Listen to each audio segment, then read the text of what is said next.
sacrifice your life. What the fuck was that, Ken?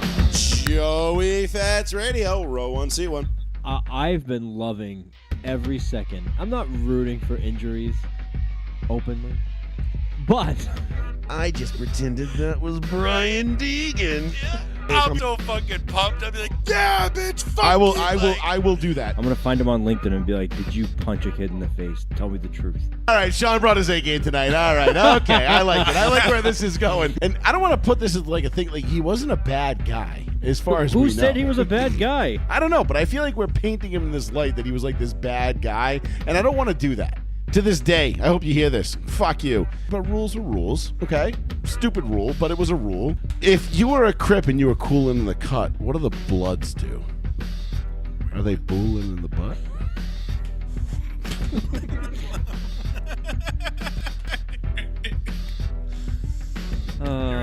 Yep. Also, we are extremely juvenile, and yeah, whatever. Fuck you. All right. You fucking smacked me in the ass, you dumb fuck.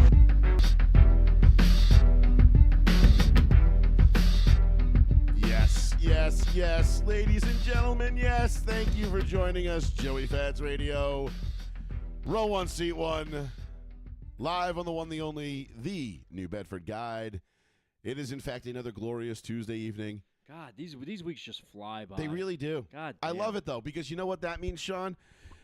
All right, look, we're already 6 weeks through the NASCAR season.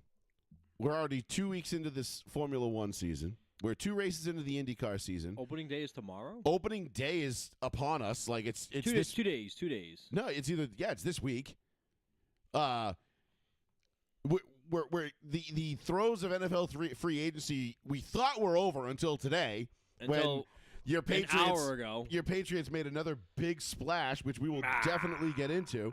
Yeah, we're gonna have to get into that. We will get into a little bit of the NBA because your boy Tatum went down last night with a little oopsie. Meh. You know, I mean, is it really going to do anything? No. He got up. He's fine. Is he fine? I mean, I hope he's not fine. I mean, did I say that out loud? Breaking news. Dame, I'm assuming that's Dollar Dame. Definitely with a blood clot? I assume that's who the... Yo, how many Just NBA talking players out with blood clots right now? Well, I mean, they were all these leagues were pushing the clot shot, bro. You know, it is what it is. So we'll get into all that. We'll get into my NASCAR bets from Homestead. I fucking missed betting this week. Another rough week. It started off really promising, like super promising. I was right. I didn't again take my own advice, but I was right. This was Kyle Larson's race to lose. Even though he wasn't the best car in the field, that clearly belonged to one Ryan Blaney, who inexplicably suffered his second major engine failure of the year. We'll get into that. We'll get into a little bit of Martinsville preview and do a little bit of betting talk there. F1 is off this week, so we won't have anything to bet there, but we can do a little F1 talk as well. Sure. We got a pretty cool... pretty gnarly wreck from the NHRA drag racing, which Sean just cannot wrap his head around. So we'll play that for you. I can't wrap my head around the ending. Everyone's just so calm at the end, and I was like, I would not be the calmest person. No. You would not find me anywhere close to being this calm in the video. I'd fucking lose my mind. You would. As with most people, which is why most people don't drive race cars for a living. But even though NHRA, they drive for a living, but it's like almost more of a hobby. Because it's so expensive and the sponsorship money isn't really like, it's not that crazy. Yeah. But anyway, we'll get into that. And, of course, we will be taking your calls. 774-992-8702 is the phone number. If you want to give Sean and I a call, Plizzy couldn't be here tonight. He had prior whatever. He had plans. Engagements. Thank you. That was the word I was looking for. Great. All right. We're 4 minutes into the show. My word retrieval's already failing me. I was like, I was going to say altercations. No. Which, I guess if you know his wife, that's a fair statement. I'm just kidding, Monique. I'm just kidding. Monique, I'm kidding. I love you. I'm going to beat your ass. She's gonna show up to the house just to come steal. Up here, be like, son of a bitch. To steal from the WWE right now. She going to beat your ass. She's going to beat post my to post, ass. coast to coast. I'm just kidding. She's it's not nearly even remotely the case. But anyway, love my sister-in-law. She's my favorite one for sure. But no. So we'll get into that. Paul couldn't be here tonight, obviously, so he's got stuff to do. He had things he had to get done, and he's doing things with the wife because they have the night off. So God damn. it's just Sean and I. So if you want to give us a call and you want to be the third man in, just give us give a little ring to Leo, 774-992-8702. Be sure to give us a like and a follow on our Row 1 Seat 1 Facebook page. That is where you will get all of my NASCAR bets first and foremost every Saturday evening / Sunday morning. It's been more Sunday morning the last couple of weeks because I haven't had the chance to really digest it on Saturdays, but I don't have any plans this Saturday, so I might be a little bit more proactive in getting them out there. But we'll see what happens. It depends on really what happens with practice and qualifying and everything else. Sometimes I really like to wait till the last minute before, when the odds are available, but that's where you'll get them first on our Row 1 Seat 1 Facebook page, and you will see my posts there every single week. You'll get my bets for the week, and you will be able to tail those if you shall feel so inclined. If you did this week, you did okay. If you listened to my advice that I didn't take, you did pretty well. But that's neither here nor there. We'll get into that as the show rolls along. Also, make sure you give the Village Sweet Shop some love. 300 Elm Street. Right on the corner of Bridge and Elm and Paid-Naram, down the Village. They are our primary sponsor for the show.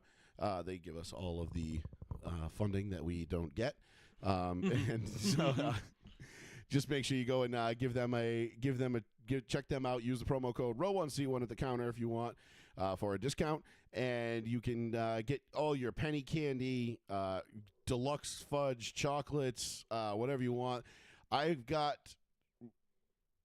I came home the other day. I got butterscotch fudge, which I don't know about you, but I'm a huge butterscotch fan. I'm not a butterscotch fan My at wife all. isn't either. I love butterscotch. I could like drink butterscotch pudding. Like just give me an IV, inject that shit into my veins, and let me die a peaceful death. Just a butterscotchy I don't death. know. It reminds me of like elderly shit. I don't know. Oh, it's so good. I love it. I have like Butterscotch pudding is like my favorite. I have like PTSD with like that and like cinnamon. The cinnamon roll, the roll of the Just cinnamon. anything cinnamon just kills me. But yeah, be sure to get. So I went down. I got that. I always get the. They have the specialty. Those crazy wafers from Dubai that everybody loves. When is the Village Sweet Shop going to be selling a $27 strawberry in a cup? I don't know. Maybe soon. Maybe sooner than later. I have no idea. Dude, I saw that some airport is selling it. A $27 delectable. I'm not joking. Delectable. Yeah, it's supposed to. You open it up and he goes. I can't even say the word I want to say. He goes. I wanted to say your wife's quote from many years ago on the show live during a snowstorm. Wanted to say that. Just opens it up, and then it's supposed to be the most delicious tasting strawberry you've ever had in your life. People are paying $27 for a strawberry, just stupidly. It is kind of ridiculous when you think about it, but neither here nor there. But no, they have that. There's like oversized dark chocolate Reese's peanut butter cups. They have a whole case with deluxe, like I said, fudge, candies, like whatever you want in it. I mean, there's everything. And then they got the penny candy section, Jelly Bellies, basically everything you could possibly ever want. They got all the cool stuff from overseas, all that like hard to find like chip flavors and weird flavored chips and whatever, like ketchup flavored Lay's and what else? Like the like off flavored Oreos and Kit Kats and crazy shit like that. Like and, Mr. Sparkle Pepsi. Yeah, like I know I'm bugging the owner to get some soda. That's what I want. I've been on a soda kick lately. I went on a like. Can you order a all the quest. Godzilla Pepsi cans? I went on a quest. That'd be sick. I went on a quest for cream soda the other day. Which kind? I ended up with Stewart's because it was the only one I could find. Where'd you go? Shaw's. Nah, I'll go to Shaw's. Where do you go for like good cream soda these days? Makeda Bruschetta? Where? Machota? How Portuguese people say market basket, Makeda Bruschetta. That makes sense. That makes sense. By the way, that's not how Portuguese people say it. Just a few Portuguese people have said that. It's just they happen to say it that way.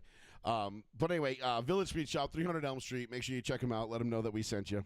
They are our primary sponsor for the show, so it helps us out if you go down there and you tell them that we sent you. They are open Tuesday through Sunday till 11 to 5, I believe, are the hours. and you will find very helpful individuals working there. Mm-hmm. Yes, but check out Village Sweet Shop. And I absolutely, and on Facebook too. They have a Facebook. Yes, they have a Facebook page. You can go ahead and like and check that out and like it as well. So please do us that solid. All right, Sean.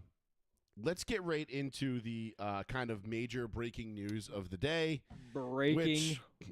I mean, I'm not saying, it's kind of nice this happened because I was a little bit worried that we weren't going to have like a shit ton to like really go on.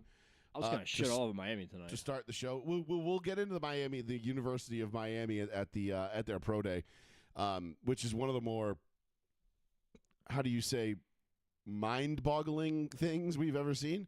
Dude, it was just Cam Ward tearing it up and oohing and ahhing all like the top teams. And everyone's like, oh my God, this guy's Jesus. Like, he's out here just slinging things.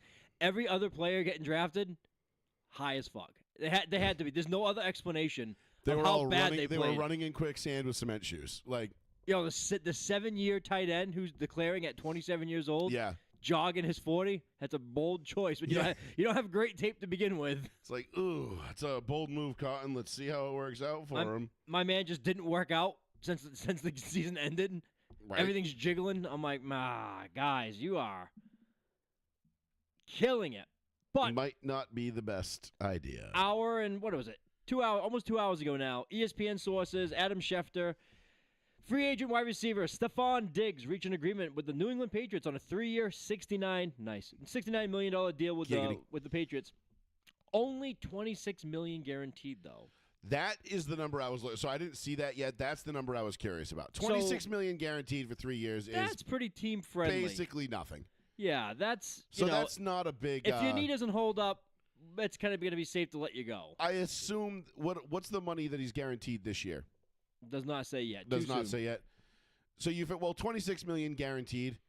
You figure Front loaded. You figure this could turn into a 1-year, $26 million deal. Probably slightly less than that if it's probably like 1 year, $21 million deal is my guess. And then he'll get for this year, and then $5 million or something like next year, depending on how they break it up. As you said that, someone said Patriots are so bad. This contract, even though it says 3 years, $69 million, 3 years, $69 million, it's 1 year for $70 million for the Patriots. That's not funny. That is it funny. sucks.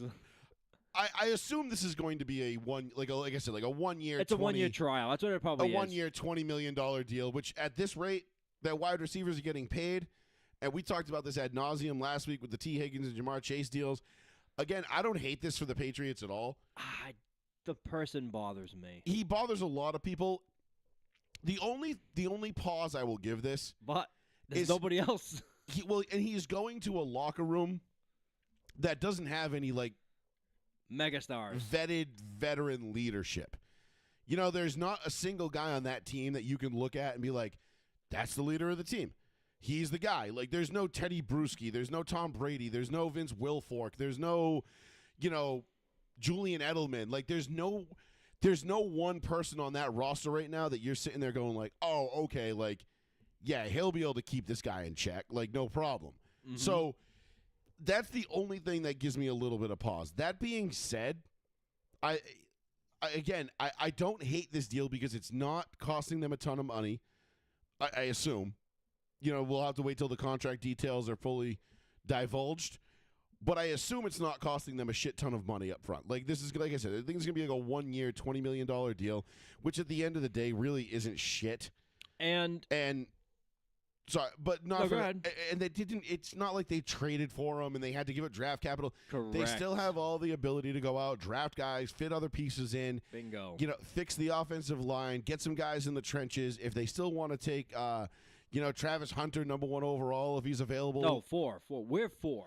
I meant for them. Yes, okay. I meant number 1 for them at 4 overall. Like, yes, I know what you mean. sure, they might be, or Okay, now maybe I or if feel they want to better. move up and, I and feel take the better. kid from Penn State, Kid from Penn State. the pass rusher there.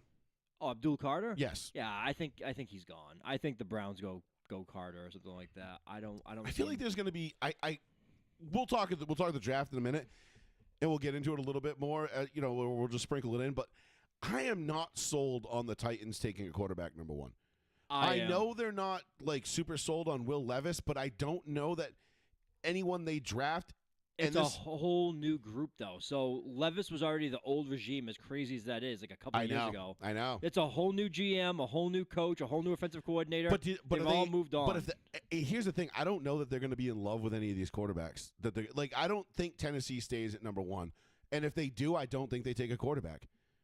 I don't think Cam Ward or Shador Sanders is worth the number 1 overall pick. I think Cam Ward is the consensus number 1 overall pick of the quarterbacks. Big time accuracy issues, though. Big time. When has that stopped teams from gambling? I know. No, I know. I'm listen. Never underestimate the stupidity of Colts. I said he sucks accuracy and he can't stay healthy. Fuck it. You see that ball he threw at practice? It hit the top of the stadium, and I'm like, all right. I know. I said it before they drafted him. I was like, he's ass. I'm like, I don't understand why people love him so much. I'm like, he sucks. I was dead accurate. I was like, I hated him coming out. I thought he was just an awful quarterback. Cam Ward, I do like. Cam Ward is very. I think Cam Ward, and now knowing what he was throwing to after seeing their pro day, maybe he's even better. Yeah, and we'll get into the pro day a little bit. He had old men. We'll get into that because I'm not buying what I saw out of the pro day. Like you said, something was up. Because I've watched Xavier Restrepo. He's the number 1 leading on the field. Wide receiver for Miami all time. Yeah. Like, you don't outpace Santana Moss, Reggie Wayne, Michael Irvin, and Andre Johnson and be a bum. Like, and it's not like he's had, Heisman quarterbacks throwing him the ball every year either. So something was up with that. But to the Diggs thing, I just don't believe the Titans are going to stay at 1, and I don't believe they're going to take a quarterback. I'm not sold on it. And okay. Call it a gut shot, hunch, like whatever. I just don't think. I think the Titans are looking more at this like, hey, maybe we can go into free agency. Maybe we can get, someone's going to be available. Maybe they take a flyer on Aaron Rodgers. I don't know. Like, hey, let's bring Aaron Rodgers in for a year, see what happens. Not that Aaron Rodgers would want to go there, but you know what I'm saying? Like, I think Aaron Rodgers is essentially signed, sealed, delivered to the Steelers at this point, especially with the Russell Wilson news tonight. Correct. Okay, so that makes sense. But you know what I'm saying, though? Yeah. I think that they would rather look to the scrap heap and bring in a journeyman to compete with Will Levis. At least this is what I would be thinking. Rather than, like, are you really going to take a project like Cam Ward and like, that's what we're going to hitch our wagon to? Because this is the worst quarterback draft that we've seen in how many years? It's been a bunch. 8 or 9, maybe? It's been a bunch. It's these quarterbacks outside of Cam. Like, this is the worst I feel like since Mariota. Since, like, that draft. Suck a lot of a Mariota. Suck a lot of a Mariota. What, 2013? Yeah, wow. You know what really? I mean? 12 years ago? Holy shit. I mean, I'd have to go back and look, but I can't think of many drafts where I was, like, going into it and, like, holy shit, these quarterbacks suck. Maybe the Paxton Lynch draft? But just because the Broncos took Paxton Lynch high doesn't mean the other ones that were there sucked. I don't know. Like I said, I have to go back and look. I don't remember exactly who was taken every year because I haven't really paid much attention to the draft in years past because I just don't give a fuck. Yeah, I love it. I know you do. That's why I was like, for the first time in like 5 years, I could actually get draft night off this year. And I was like, don't. I work late. Sean's like, I can't do it. It starts too early. I get out of work. By the time I get home from work, it's already like the second, third pick, and I'm like, fuck it, whatever. So you put in for a P day, bro? I fucking can't. Of course you can. I can, but Bro, it's my own shit. You're the man's over there. You can do whatever you want. I'm bro. unemployed. You can call your own shots, guy. Come on. So anyway, the whole thing was Stephon Diggs, and again, this is why I feel like if Travis Hunter falls to 10 him, years ago. If Travis Hunter falls to you guys, that gives you the leeway to take him now. I think because if he sucks at and one position, continue you try him the bolstering other. that Yeah. defense. I think he's going corner. Either. I think he's going corner. I don't see him as a wide receiver in the NFL. I think he'll be better off as a corner. I think he's going to pretty much follow the same path that Champ Bailey followed. I mean, people forget like Champ Bailey was the leading receiver at Georgia the year before the year he was drafted. I forgot all about that. So I think it was only like 900 yards receiving, but he was the leading receiver on that offense. Yeah. So, take that as you will. But the Diggs signing for the Patriots, to me, is a no-lose situation. Again, the only thing that gives me a little bit of pause is that young quarterback, veteran wide receiver with a diva personality. He's kind of, seen, forced his way out, now of the last two teams he's been on with Buffalo and Houston, who have, one very good established quarterback and another very up-and-coming established, soon to be very established quarterback, and two coaches and franchises that are looking to do things the right way. I think Buffalo is another reason why he signed here. Kind of like he wants to kind of play 2 games against them and kind of like double middle finger. Little fuck you. Yeah. Little fuck you action. I get that. Remember that whole side eye of him and Josh Allen when he was in the Texans uniform, like he looking like a evil dog. But is that good though? Is that good for the Patriots? Because that's a me move. That's 100. That's why I didn't want this dude. I He's know all you about didn't. him. You never wanted him ever for any reason. You've never been on the Stephon Diggs bandwagon. And we signed I him. liked Diggs when he was in Minnesota as a rookie. I was trying to get you to sign him. Yeah, and I mean no. And again, look at the teams. Like I would love to know what other offers Diggs got because 3 years, $69 million, $26 million guaranteed, and obviously there's going to be a breakdown to that, and we'll get the real details in the next probably 36 to 48 hours. One other tidbit that was important that Adam Schefter had to throw out there, which feels like it was a Patriots pushed out media move from Kraft to him, was he'll be ready for week 1.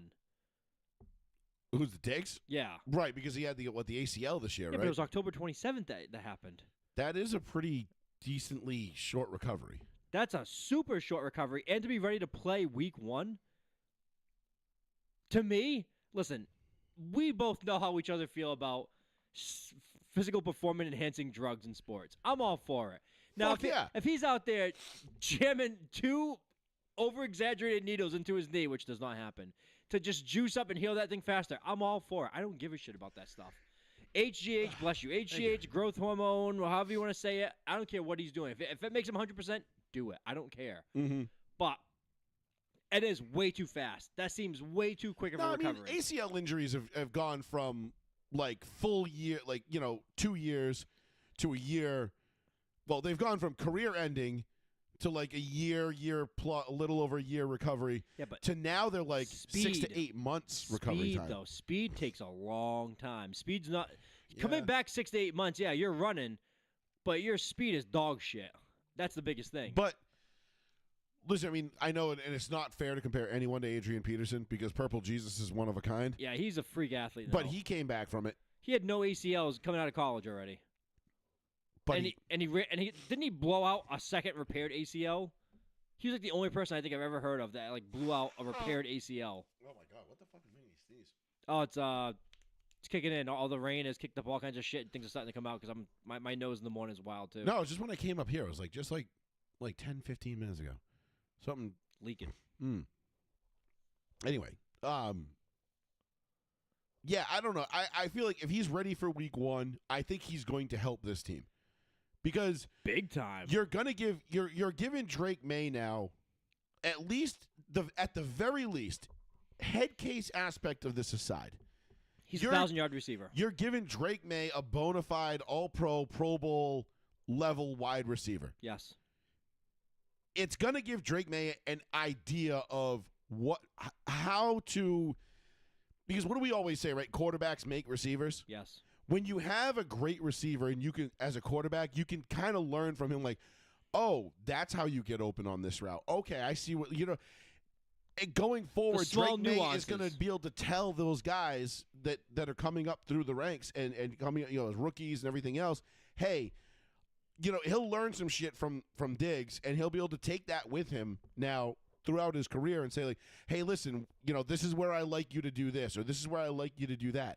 Or it could be the complete opposite, and he says, hey, I don't want you to do this, or I don't want you to do that, because that's what Diggs does, and he doesn't like it. But nonetheless, I really feel like this is nothing but upside for Drake May. It's nothing, because there's no expectations for the Patriots this year. It's not like they're putting this team together, and they're like, oh, we got Stephon Diggs, now we got to be in the playoffs.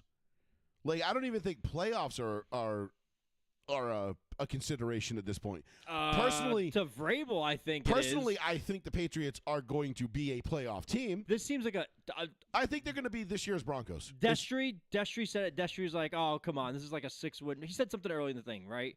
And I said, I think this is a 9-win team. Like I would bet 9 wins. I had him 8-9 wins last year. Okay. And Oh, then- so Destry was right. Destry was like, you had him 8 wins last year. I was like, no, I had him 6. I had him on the paper. It was up here. It was 6 wins. You had your paper was around here somewhere. Yeah, might I have went moved it, somewhere. but I had him higher than you did. Yeah, But I did. I was also a big Drake May fan, and I also But we weren't starting him though. severely overrated. Or I looked past Gerard Mayo and the negative impacts he was going to have.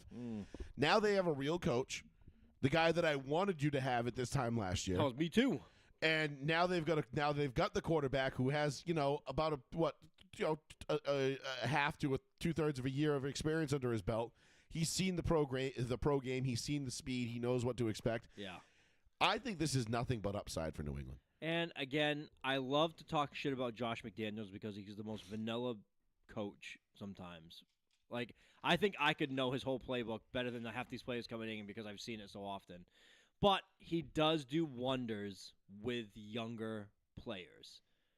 It's just a fact. Like, all the younger players that I've ever worked with Josh McDaniels are like, yeah, he knows his stuff. He knows what he's talking about. He helps us tremendously with stuff. Listen, Josh McDaniels is one of the best OCs in the game. He's a savant with OC stuff. Head coach, psychopath. Horrible. Worst ever. GM, He is atrocious. He is as good of an OC as he is as bad of a head coach. And yes, that was like a little Tim McCarver for you right there, okay? So you baseball fans know what I'm talking about. He was as good in the first half as he was bad in the second half. Wait, what? Sorry, Tim. Are you drunk already? Yes. He wishes. Right? Joe Buck is. Joe Buck is always soused. Hey, his eyes are looking... Joe Buck and Troy Aikman with their tequila and grapefruits. They're just slamming them down in the booth. That's going to be a great gig, dude. Just to call a football game and just get shit-faced. Anyway, John Madden was great at it.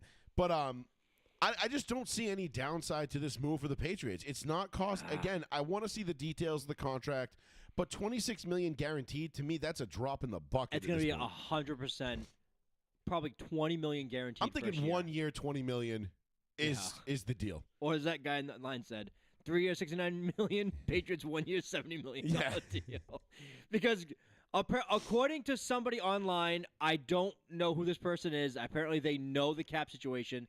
They said even though the Patriots have signed all those free agents, they have not spent a lot of cash this offseason. And I'm like, what the fuck, They man? really haven't inked anybody to any big deals. It's But still. all the deals they've made.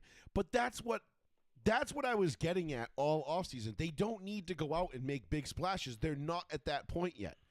You know what I'm saying? Like, they're not at the level of a team that it makes sense to go out and spend $70 million on an Adalis Thomas or go out and get a Darrell Revis and a Brandon Browner. They're not there yet. They need this. Now, if this year goes how I think it's going to go, and we're all sitting here at the end of the year like, wow, great job. And the Patriots are one and done after being, I honestly think they're going to be the Broncos this year. I think they're going to be the 7th seed. They're going to get in. They're going to get dunked on, and they're going to go home. They're one of those teams. It's like anything could happen. Like they're dangerous into the year. Puncher's chance, But at the end of the day, we're all like, nah, they had a puncher's chance. They're young. They're young. They're young. They're inexperienced. First year head coach. Not first time head coach, but first year head coach. So will I get Stephon Diggs in the pose with the Vikings, the Bills, and the Patriots? Absolutely. Watching confetti as he stands there. I love that. It's gonna happen. Like Did he do it with the Texans too? No, he didn't. No, he was hurt. That's right. That's right. He unfortunately he would have been there for that. He seemed to get fucking lost. I don't know. I'm gonna watch it. Obviously, I'm gonna root for Diggs because I don't hate him like I hate Tyreek, but I don't like the Diggs signing. I'm gonna be honest. I'm not a fan. I'm like, meh. You're not. You've never been a Diggs guy. No. And I get that. He's kind of been a listen, dickhead. It's after he left Minnesota, and after his first year in Buffalo, I was like, ugh. This guy ain't. No, he's a dickbag. He turned into something that I did. He's no Jacoby Jones. Let's put it that way. No, he's no Jacoby Rest in Jones. peace. Jacoby Jones was a guy that got it, that knew his place, knew his role, and excelled at it. Stephon Diggs is one of those guys. It's like he has all the talent in the world, and he could be one of, if not the best receiver in the league every single year, and yet everywhere he goes, people are like, we can't wait to get rid of him. Dude, remember that video we showed you? We had in this show when he was with the Vikings, and they're going around the locker room. They're like, if you they asked all the players that had sisters, who do you not want your sister to date on this team? Every fucking player said Stephon Diggs. Mhm. Every single one. And then they get to Adam Thielen, and Thielen was like, "Is this even a question?" He goes, Diggs. And I forget who the running back was at the time. If you said the name, I'd remember it, but it doesn't matter. Running back's like, "Why Diggs?" And he just stopped. And he goes, it was the dude with the dreads. "That's everybody." At running back 6 years ago, everyone had dreads, even the terrible guys. And he asked Thielen, "Yo, why Diggs?" And Thielen like rolled his eyes, and he was like, "You know," and everyone started laughing. Yeah. It's just like, what do they know? Like, how bad of a person is this dude? Where everyone knows how this dude is. Right. Well, it was no secret. Now, does that have anything to do with his performance on the field? No, but maybe it does. Maybe it does. I'm not saying it does, but maybe it does. Again, I just think this is more of it's a 1 year prove it deal. I'm guessing it's a 1 year prove it deal. If that is in fact the case, listen, man, if it's 1 year. If you don't like what you see at the end of 17 games, you wash your hands of it and you're done. Yeah. Period. Like, see you later. That I don't mind. When I saw $369 million, I was like, that's fake. Because guaranteed 23, me and you thought the same exact thing. That's way too low. But whatever. Or whatever it is. Whatever it is. But you can hide that $6 million over the next 2 years or whatever. Yeah, it is. well, Who that's what I'm gives a saying. shit? You're right, exactly. If you're paying him $6 million and not be on the team next year, oh well. That's fine. That's See a ya. sunk cost. No big deal. Cost of doing business. You got to figure it out. And your ass. This is your punishment for being ass. You got to overpay guys and guys that might not be team fits. Unfortunately, yeah. That's the way it goes. Right. You wanted a skill position receipt. You wanted a skill position player. You got one. Yeah. You wanted an outside guy. Yep. He's an outside guy. And I can't wait to hear. The Patriot hater in me would love nothing more than for Diggs to come in here and just suck all the balls. Like, I mean, just bury the phallus. Man, like right about here. That would double pain me. And he just sucks ass. And I'm like, and I can sit there and go, I told you so. I told you. Wide receivers are a waste of fucking time and money. Don't spend capital on them. Just don't do it. Don't do it. It's just stupid. There's no need. There's no need. You could have gone out and got Lil Jordan Humphrey for pennies on the dollar. We had him. Who listen, where did he end up? He ended up signing with Was it Saints again? Was it? He was with the Saints a couple of years ago. I don't know about last year. No, Lil Jordan Humphrey was Lil with the Jordan. Broncos. Again? Last year he was. He was he just signed with the Giants. Dude, I feel like the guy just hops around different teams every year. He's the most journeyman guy I've ever heard of in my life. He's going to have a room. Didn't we draft him? No.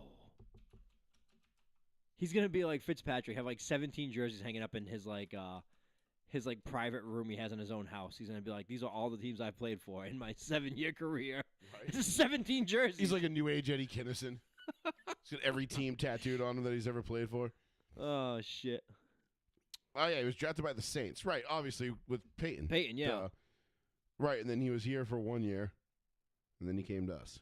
What about, no, he was the Patriots. Yeah, that's what I meant, here. And then he came to us. I thought you meant here, like he went back to Denver. No, I meant like here, like physically in here. New England. And then he came to us in Denver, yeah. So now he's with the New York Giants. But so fourth or fifth team? Fifth? Fourth. This is third.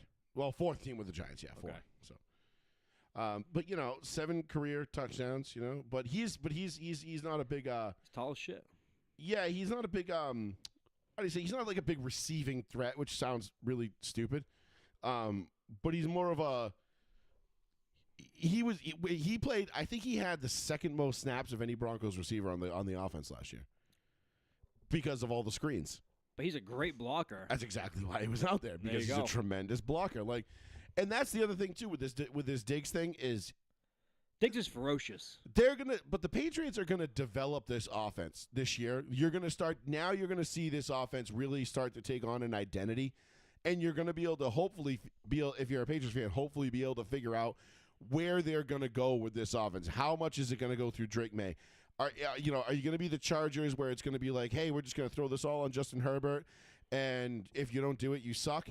Or are they going to actually try to help him out with the run game like they did in Tennessee with Derrick Henry and Marcus Mariota? You're going to start to see this offense take form in one way or another. For better or for worse, you're going to see it take form.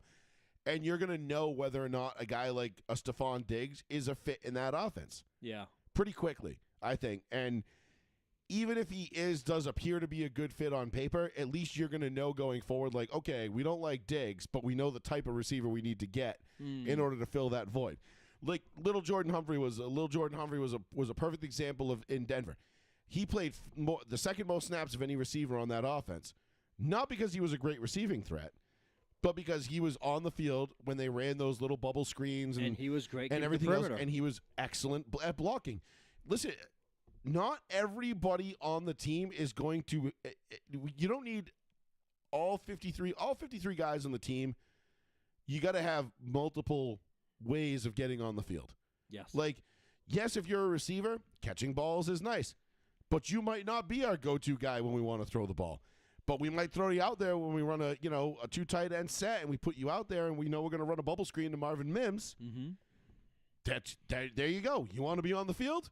Go be good at something else. Patriots just signed a guy, big, not great receiver, Mac Hollins. He's a bit of a weirdo from Buffalo and from Oakland. Well, Las Vegas. Doesn't wear shoes. Always be Oakland. Doesn't wear shoes. Looks like a caveman. Big muscle dude. Great blocker. Listen, everybody, there's an ass for every seat, and every offense has certain packages, and that's the thing with the level of the offense at the NFL. Every single guy, everybody on your roster, you might look at a guy on your roster and be like, well, what do we have him for? He fucking sucks. He can't catch a cold. You know, he couldn't catch the clap in a Vietnamese whorehouse in 1971. You know what I mean? Like, why is he on the team? Well, he's a great blocker. But what do you need wide receivers that block for? Wide receivers that catch balls? No, you need sometimes you just need a wide receiver that can get out there and block. Dude, you know, he's watch kickoffs, watch special teams, watch any running play in which you have to run. The team knows you're going to run, and you want to make sure you get that extra yardage. I want that guy out there. Yeah, you need that guy that knows that. So when the defense knows what you're doing, I don't want Todd Pinkston he can out still there. execute it. Right. It just drops. Just olaying like, eh. So I think the Diggs thing is a great deal for New England. Monetarily, it doesn't matter. No, we have It's a drop in the bucket, like so we much said. money. Who cares? And fit wise, we'll see. I mean, would it be would I have picked Diggs? No. I think he has. I think you could have gotten Lockett cheaper. They still want Lockett. I think Amari Cooper is going to go for cheaper now. I think he's too fat. I'm just being honest. But I'm just saying for like veteran guys that aren't complete head cases, and a young quarterback that you want to put a guy up there with. But maybe this is Vrabel's way of saying like to his quarterback, "Welcome to the NFL, kid." Like, you don't always have to like the guy you're throwing the ball to. No, you just got to figure it out. Yeah, Vrabel's a tough bastard. He is. Love that. He's definitely a dude. If you're in a bar fight, you definitely want Vrabel with you. Not to. I don't want to get this really off topic of Squirrel, but to talk about Vrabel's character, he asked Spillane to talk about the first time he met him. So Robert Spillane is the linebacker the Patriots just signed this offseason from Vegas. And he's the linebacker, and Vrabel found him in Tennessee in his last year in Tennessee. Mm-hmm. He was an undrafted linebacker.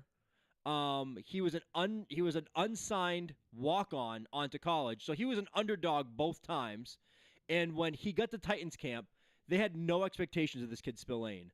And Vrabel's whole thing is mental errors, kind of the Belichick way. Mm-hmm. Mental errors, don't miss tackles. You're a defensive player. If you're out there making mistakes and missing tackles, what the fuck am I going to do with you? So Spillane's out there, rookie, brand new to the team, learns the playbook front and back, and has like no problems with it. So he tells his assistant coaches, he's like, "Hey, just not throwing anything we have at this kid. Let's make him intentionally fuck up, right?" Mm-hmm. So they intentionally lie what the play is going to be. They say, "We're just going to try to see if we can just fuck with him randomly throughout the day." So they say the play is going to be this, blah, blah, blah, blah, blah. He knows the play that's coming. The offense runs a different play than what they just said out loud. Spillane read it, ran the correct route to go stop it, and still got the tackle. And he said, Vrabel said at that moment he was making the team that day. He goes, when he was figuring out the offensive was changing the thing, even though he heard the call and he knew what the play was going to be, yeah. and he figured it out, he went to Spillane after. He goes, hey, how did you know that was going to happen? He goes, I was half listening. He goes, I was more just watching the guys on the field. And Vrabel was like, yeah, he's on the team. And that was a really cool story. And then obviously he only played 1 year in Tennessee. Then he went off to Oakland. Mm-hmm. And he was there. And he did really well tackling machine out there. So it was just cool to explain, like, that's the kind of mentality that Vrabel wants. Vrabel doesn't necessarily need the guy who's going to be book smart. He or wants all football athletic. players. He wants guys who are just going to naturally be good or naturally just have that That instinct. Exactly. That's all he cares ability, about. That ability to look at an offense, diagnose it, and dissect it, and then make a play. Thab said Vrabel, like a cooler Belichick that hasn't won Super Bowls yet. Thab, I don't know if you've ever seen Barstool Van Talk with PFT and Big Cat, but when he was still with the Titans, they had him come on the bus, and they asked him, "Yo, Mike, would you cut your dick off to win a Super Bowl?" And Vrabel goes, "I've been married for 20 years, so yeah." Yeah. Without missing a beat. Like, yeah, obviously. And Big Cat was like, "Wow." He goes, "He's a real dog." Yeah, listen, I again, you can't measure anybody against Belichick. It's not fair. It's like No one's ever going to win that comparison. it's like trying to measure up somebody against Phil Jackson. Like you're just Come on. you're banging Or your head off Pat the wall. Riley, that same Like, shit. Yeah, you just don't do that. Like there's certain guys that are just such on a different level. You're not doing it. Listen, if you want to say like, hey, Mike Vrabel, you're chasing Andy Reid now. Like, okay, that's fair. That's still Fair. that's still a really high. Daunting, but Yes. fair. But how about we start small? How about you? How about we compare him to like let's say Mike Tomlin? All right, guy who's got 2 Super Bowl appearances and 1 win Mike in his Marks. career. All right, Just get to the Super Bowl first. yeah, but Mark Bulger is our quarterback. Yeah, but Mark Bulger is our quarterback. Gone. But listen, it's an unfair comparison to compare anybody to Vrabel. And like, yeah, obviously you're holding them to a different standard because New England, you guys have come to appreciate a certain level of success, albeit undeserving. You have that expectation. Now, the same people that are going to compare Mike Vrabel to Bill Belichick are the ones that were saying get rid of Belichick. So I don't know really why you're so fucking retarded, but here we are. But this is New England fans for you. This is what they do. They jettison the guy with 6 Super Bowls, and then they're going to beat the guy up who comes after him and doesn't win 6 Super Bowls because, well, you're not Belichick. And it's like, well, but you just kicked the guy out the door. You couldn't wait to get Belichick out of here because, Chad Jackson and he couldn't draft Jacoby Myers and blah, blah, blah, blah, blah, blah, blah, blah, blah, and N'Keal Harry. And It didn't matter. It didn't matter what Bill Belichick did. Bill Belichick's like, yeah, whatever. I don't give a shit about these draft picks. I'm just going to draft, this He's guy like looks good. Julian Edelman, college cornerback and quarterback, turns him into a wide receiver who'd never played the position before. Chris Hogan was on Buffalo as a wide receiver, never played wide receiver, was a lacrosse player. Mm-hmm. Those are the starting 2 wide receivers for a Super Bowl team. What are we doing? Yeah. Didn't even matter to him. Yeah, and then this guy, he's like, I found this 6'7" Frankenstein out in Arizona. Plays tight ends, gets some pretty bad back issues. I guess we'll take a flyer on him in the second round, see what happens. Oh, just the greatest tight end ever. No big deal. Yeah, and people had him off the board because they said he was like basically going to be paralyzed in like 2 years. Oops. Yeah, and that guy was a granted, gorilla. if he had gone to the Jets, Oh, he would have the been paralyzed Dolphins, in 2 years. The Raiders, the Browns, the Bengals, basically anywhere except there's 5 or 6 teams he could have gone to where he still would have had that success. New England being one of them. Any of those other teams, he's garbage. We don't even know who Rob Gronkowski is. His name never even. You might get one flare up on him, here or there, but he is certainly not even in the conversation. For best tight end of his era. We're still probably sitting here debating I don't know, man. Pretty telling you, man. Antonio Gates, he should be considered for the greatest tight end of all time. Now it's nope, it's Gronk. No big, just shut up. Nobody even talks about Antonio Gates. Ever. Everyone was honestly probably the best route runner of all the tight ends, except maybe Jason Witten. No, I would say Gonzalez is up there too. Young Gonzalez. Tony G was more. I feel like he was an excellent route runner. Yes. But Kansas City, but Tony his Gonzalez? athleticism Insane. was insane. Gates didn't. I don't know. I feel like Gates wasn't as great of a athlete as he was a route runner. He had a huge fat ass. Gates is, I don't know, maybe not the best, but he was my favorite guy to watch run routes because the way he did it. I just remember watching him in San Diego and just being like, fuck, this guy is annoying. Because he ran them it was almost like they were happening in slow motion and you knew it was coming. Look like he was flat-footed. But you couldn't stop it. Nope. And you're like, how? Like the juggernaut. It was just so annoying. Like so annoying. He was so fucking good. And he had this like one little like stab route like that he would run at the goal line that was just impossible to stop if Phillip Rivers threw the ball right. And who else had like a 3-year span like Antonio Gates and I thought was going to be dominant for a while and fell off? Alger Crumpler. Big Crump Daddy. He for a few years he was like, holy shit. Yeah, like 04, 05, he was pretty good. And then he just like injuries, age, and that was it. And Michael Vick was his quarterback. That didn't help. Michael Vick, let your dog, your iguana, horse, reptile. Love your reptile just the same way you love a dog. Even though everybody gets on Michael Vick, but he was doing God's work. I don't know what to tell you. But Jimmy Graham, he's like we talked about him last week. Jimmy Graham was like he was a one-trick pony though. Yeah. Like, oh cool, you need a jump ball? Yeah, it's Jimmy Graham. Yep, jump ball. And Jeremy Shockey was the better tight end for the Saints. He was, and Jeremy Shockey actually is underappreciated for his career. Extremely underappreciated. And nobody, even New York Giants fans, don't talk about Jeremy Shockey. No, because he wasn't a major part of that 07 and 11 team.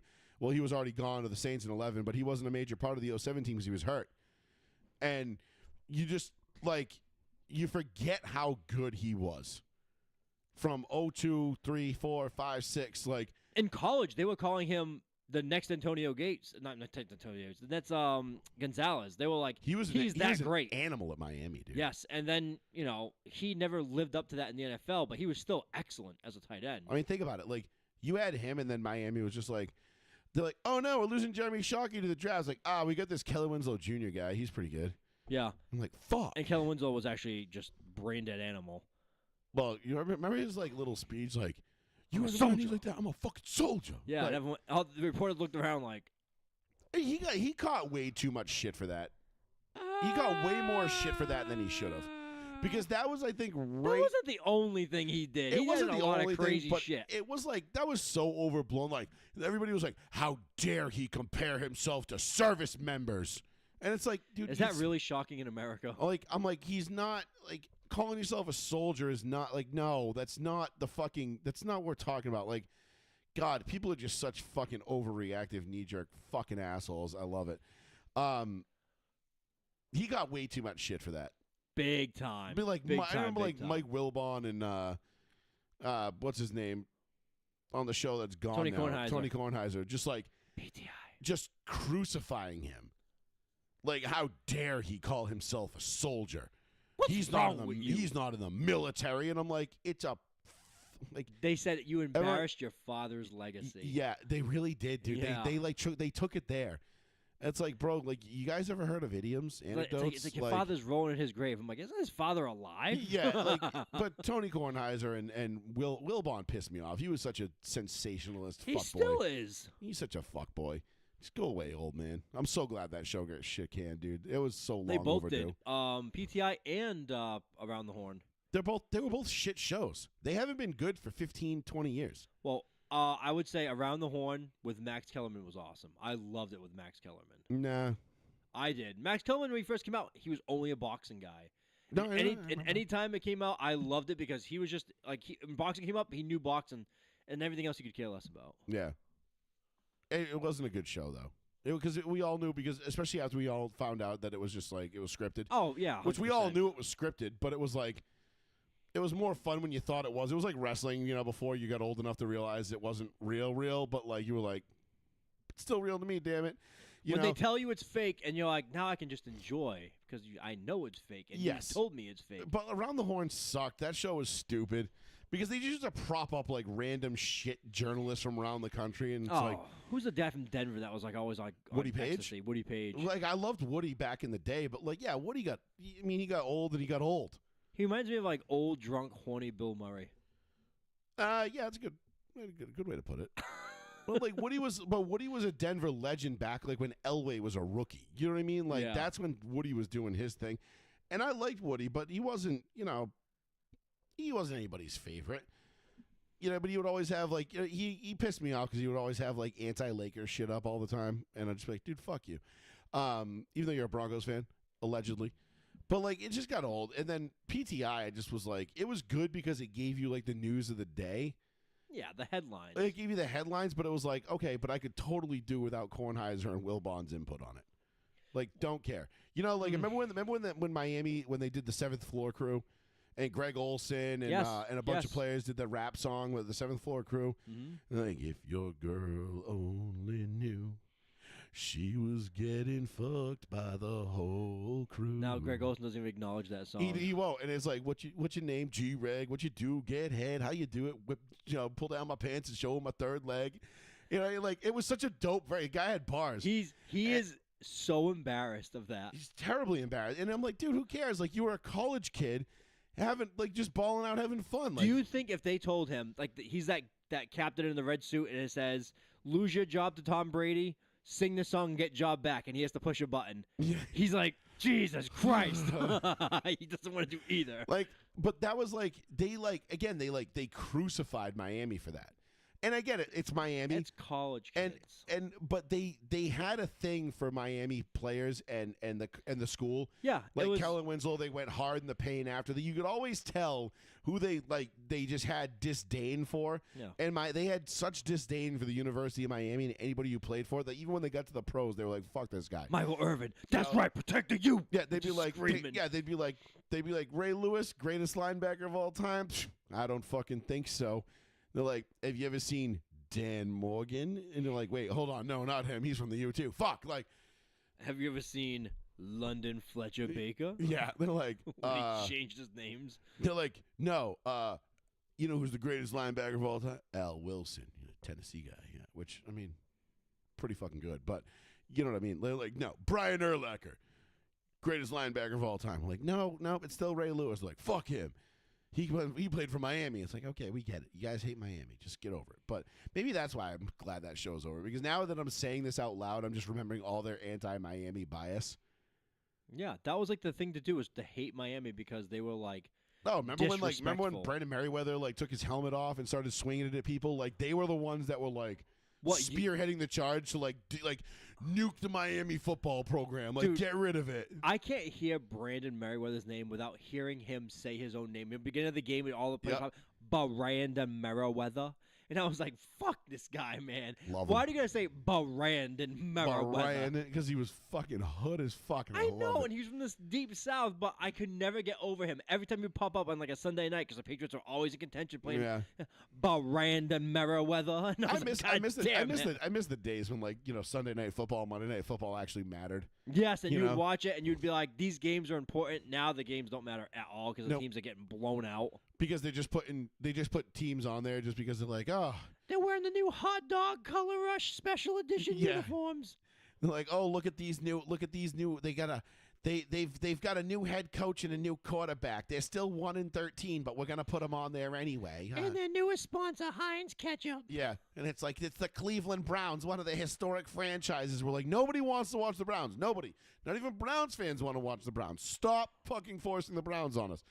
But anyway, I digest. God. But anyway, yeah, Stephon Diggs. Yeah, anyway, Stephon Diggs is a Patriot. He's a Patriot. So you guys got that going for you. I wish I could bet on the Patriots. I wish I could have bet 2 weeks ago. How many games over under? I'm telling you. I honestly don't think Diggs is going to move that line too much. No, I don't think so either, but I still want to bet on that. And if I was you, I would definitely buy it up. I would take the over under 8.5. I'd take the over. I'd take the over. Over 8.5? If I want to see if any website will allow it. What do you have? What do you use? I usually use like FanDuel or Caesars or whatever the hell it is. Well, you check Caesar. I'll use FanDuel.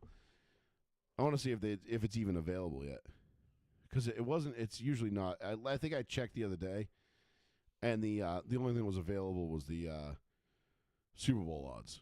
Yeah, that's all it is right now. Yeah, because the over unders. Nope. Conference winners. Let's see. Show all. Denver Broncos plus 2,000 to win the conference. 1, 2, 3, 4, 5, 6. They're 7th in odds to win the conference. I wonder if their odds have shifted here to win the Super Bowl. Yeah, plus 4,200. I got them at plus 4,700. So, damn. Looking good, boys. Looking good. Looking pretty good. Pretty pretty fucking good. 774-992-8702 is the phone number if you want to give us a call. We got a few things to get through here. What else did we have? Besides that, Sean, we had a couple other... Oh, we got some rule changes coming up, for sure. Obviously, the Pro Days, the Combine, we'll do the... Do you want to do the Miami Pro Day thing real quick? Can we do the Miami Pro Day thing? Since we just spent like 10 minutes on Miami and everybody hating on them. Now they deserve to hate on them because they're so Yeah. bad. So- Do you want the video or do you have the video? No, we don't need the video because I don't want to get flagged because every time we fucking post something, it gets... Oh, that's true. we It's get so flagged all the time now, so it's like, fucking ridiculous. it's getting a little bit worse, but whatever. We'll take this call first instead. Joey Fats Radio, row 1, seat 1. Hey, what's up, boys? Pat, what's Oh, going on? It's Pat. Pat, you're definitely not blocked, but your I'm messages weren't coming through. kidding. Yeah, I wanted to just call up first about. I know you guys are moving on, but quickly about Diggs there. Yeah, we'll talk about Diggs. Absolutely. What do you got? I don't. I'm with you. I'm with Joey. I think it's awesome. We need it. And know what I realized if you look carefully, guys, it's guaranteed $26 million, so it's really like a 1-year deal. That's what we were saying too. It's just probably going to end up being a 1-year deal, mostly front loaded with that. Probably 20 million of that 26 million. Yeah. One thing that scares me, guys, Joey, is that Russell Wilson signing, and you're going to say, what can ever scare you about the Giants? But that means they're not going to draft some crappy quarterbacks, and we're not going to get Travis Hunter. That's not true. That's not true at all. Just You don't think because so? they signed Jameis Winston within the past week, they also signed Russell Wilson. So they have two garbage ass quarterbacks that are going to be playing. And the thing there. is, Russell Wilson's not costing any money because Russell Wilson's still getting paid by the Broncos this year. And on top of it, the owner and the GM are psychopaths. And then the owner, coach, and GM don't like each other, and yet they all have to work together. And so the owner could tell the GM, you have to take the quarterback. The coach could tell the GM, hey, I really want to take the linebacker, or I want to take something else, or a defensive lineman, or whatever.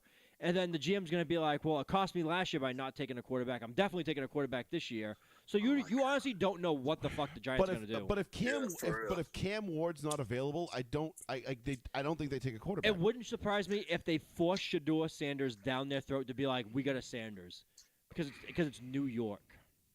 I don't care if I'm not Italian, but we all gotta love Tommy DeVito. I'll be sad if he gets cut. It's Tommy just a cool story there. Cutlets. He's not getting caught. It's like the Portuguese of the North End. They'll Come keep on, him. they can't cut him. Sean, you and Pat keep this conversation going. I gotta go Will make do. a drink. They'll Yeah, keep go Tommy for it. Be Cutlets. right back. They'll keep Tommy Cutlets third string if they have to, because he's too popular of a player. Yeah, He's oh too my God. valuable, and then he's on like a rookie deal. It's stupid not to get rid of him. They'll keep him, but Yeah, Sean, you know I don't what I do about Diggs. What do you think about Diggs? I'm not a Diggs fan. I said at the beginning of the show, I don't like the move. I think it's I've never been a Diggs fan. I thought as soon as Diggs left Minnesota and you saw him in Buffalo, you really saw what kind of a person he was, and he was a true piece of shit human being. And he's a good player. Don't get me wrong. He's probably, if he's healthy this season, he's gonna put up 80 receptions, 1,100 yards with the Patriots. I'll say 80, 1,107 for 7 touchdowns with the Patriots if he's healthy. That's how consistent he can be. But it doesn't mean I have to like him as a player, as a person. I kind of think he's a huge shitbag. I don't really like the matchup with Drake May either, especially being second year in the league. The only thing that has going for him is that Mike Vrabel's a no bullshit kind of coach. Yeah, for real. Josh McDaniels runs a good offense, so I think, anything goes wrong, they'll kind of just like maybe ship him out of here and just be like, hey, we tried it didn't work, is what it is. I don't know. I'm not a fan of it, but Diggs can't really complain because usually he's like, I want the ball more, and there's like been other good players in the team with him. Now it's mostly just him, and everyone else is kind of like not up to his level. So he's like, I'm definitely gonna get the ball the most, which is probably one of his biggest deciding factors of why he probably came here. That and money. I miss the one thing I love the troll job of Bill Belichick was even when they're winning Super Bowls, like someone like Jamie Collins pissed him off. He's like, all right, go get your ass to Cleveland and go 3-13 for the rest of the season. Yeah, and then he'd sign back here like a year and a half later for like 800, 900,000, or like so $1.5 million, And the guy Yeah. the guy would be like, "Man, I love it here. I didn't know what I had.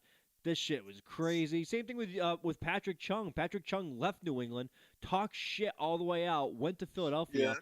played Philadelphia 2 years, came back here, became a team captain, became like a commanding figure in the secondary, and he's like, "I didn't know shit from my head from my elbow." He goes, "I left, went to Philadelphia, realized that was a shithole, came back here and was like, it revitalized my whole career." So That's awesome. a lot of these guys don't like when they get like that military treatment, but then they Yeah. come back and they're like, "I like the military treatment." You know what I mean? Yeah. I don't think Vrabel's gonna do that. Like, if anybody that doesn't watch football religiously, like a me or a Joey, and it's like our like passion in sports is like football. Like there was Hard Knocks when the Houston Texans did Hard Knocks, and Mike Vrabel was a defensive assistant Yeah. way back when. And I came on this show, and it was years ago, and I said, I loved Vrabel as a player. I love Vrabel as a coach. He was making fun of the defensive lineman and offensive lineman as they're running by. He's like, "Look at this powder puff piece of shit that I could push over with a Smoking pillow." Marlboro Lights. Yeah, no, I mean, he was just like ripping his own guys to shreds, being like, "You guys are weak. You guys are pathetic." 2 days ago, it was yesterday. Vrabel went to Boston College to work out the offensive lineman at Boston College. He himself did. And there's one kid, Trapilo, who plays. He plays left tackle. He plays right tackle. He can play either guard spot. He's probably going to be a third rounder. It's like Carchulio. Yeah, but Vrabel specifically worked him out. And I said, look, the Do you fact know what that that Vrabel. reference is? Sorry. No, what's the reference? It's Walking Dead reference, but anyway. Is it really? Yeah, don't remember that? No. When Rowdy Burns like kills that kid and he's like, "What was his name?" Carchulio. No, I don't remember that at all. It's like season 1. Shit. 2, I don't know. So Vrabel goes and works out this one kid, and I sent Joey the picture, and I'm like, yeah, like Vrabel worked out the kid. That's great. Look how soaked in sweat this kid was. Like Vrabel worked, like the kid had like a pool of water, like someone dumped He looked, bottles of water on him. yeah, he looked like Bob from Fight Club. Yes, and I was just like amazed that His like name Vrabel was getting Robert Paulson. Yes, and I was amazed that Vrabel was still getting in there and like working with these kids that much. And these kids are like dying. So I don't know. I'm kind of excited. I'm really excited for the Patriots this season. I'm with you. There's nothing to be not excited about. This is what I wanted last year. Yeah, it's all this is just where we should have been last year. But you know what though, in a very weird roundabout way, this works out better for the Patriots because now Vrabel's not the guy following the guy. Yeah. Now it's like, hey, you've seen how bad this could be, Racism. so don't fucking bitch. Yes. When if Vrabel doesn't have a fucking 14-3 season and they're not playing on Championship Sunday. Kellen Winslow was a Hall of Famer? Kellen Winslow Sr. The Absolutely. dad, yeah. Oh my Who am God. I thinking of that was in jail for being a creep with women or Kellen something? Winslow Jr. Oh, yeah. Yeah. Sorry, I had to Google that. Yeah, that was Okay. his son. Yeah. Okay. I was like, one of them was We like were a talking about how he got a bad rap because when he was in his Okay. locker and somebody went after his knees and he went back after him and he's like, "You think I'm just gonna take that shit? I'm a fucking soldier." Okay. And then Mike Wilbon was like, "That's embarrassing to your father's legacy. You're not a service member. Stop calling yourself my a God. soldier." I don't know why Mike Wilbon sounds like an old, aged, like Jewish man now, but whatever. But yeah, so what? Sean, I got home late from my part-time job last night, like 11:30, and I got a text that the Celtics season's over. That's all it said. So No. I scrambled to the TV. I freak out. No, they just. And then They, do you think Tatum? I heard it's like I don't think it's gonna be that serious. no, he'll be back for the playoffs. It'll be fine. Like Tatum went down, everyone panicked because Tatum did the whole grabbing his leg, Winston face, and everyone's like, "It's over!" Like immediately. It's not. I don't know. I mean, maybe he can just text Kobe and ask him how to Lucy recover guys? from like an Achilles. You know? I don't Like- believe any basketball player. like, Not yo- a single one. Yeah.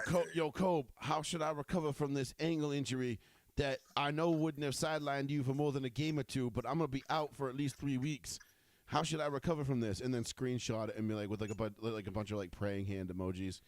Actually, I take that back. I said I don't trust a single NBA player when it comes to like injuries like that. That's not true. Joker shows no emotion. Joker will get elbowed in the face and he'll look at the referee and be like, "Are you fucking serious? You didn't call that?" Like he'll have no reaction to it. Joker's the best, dude.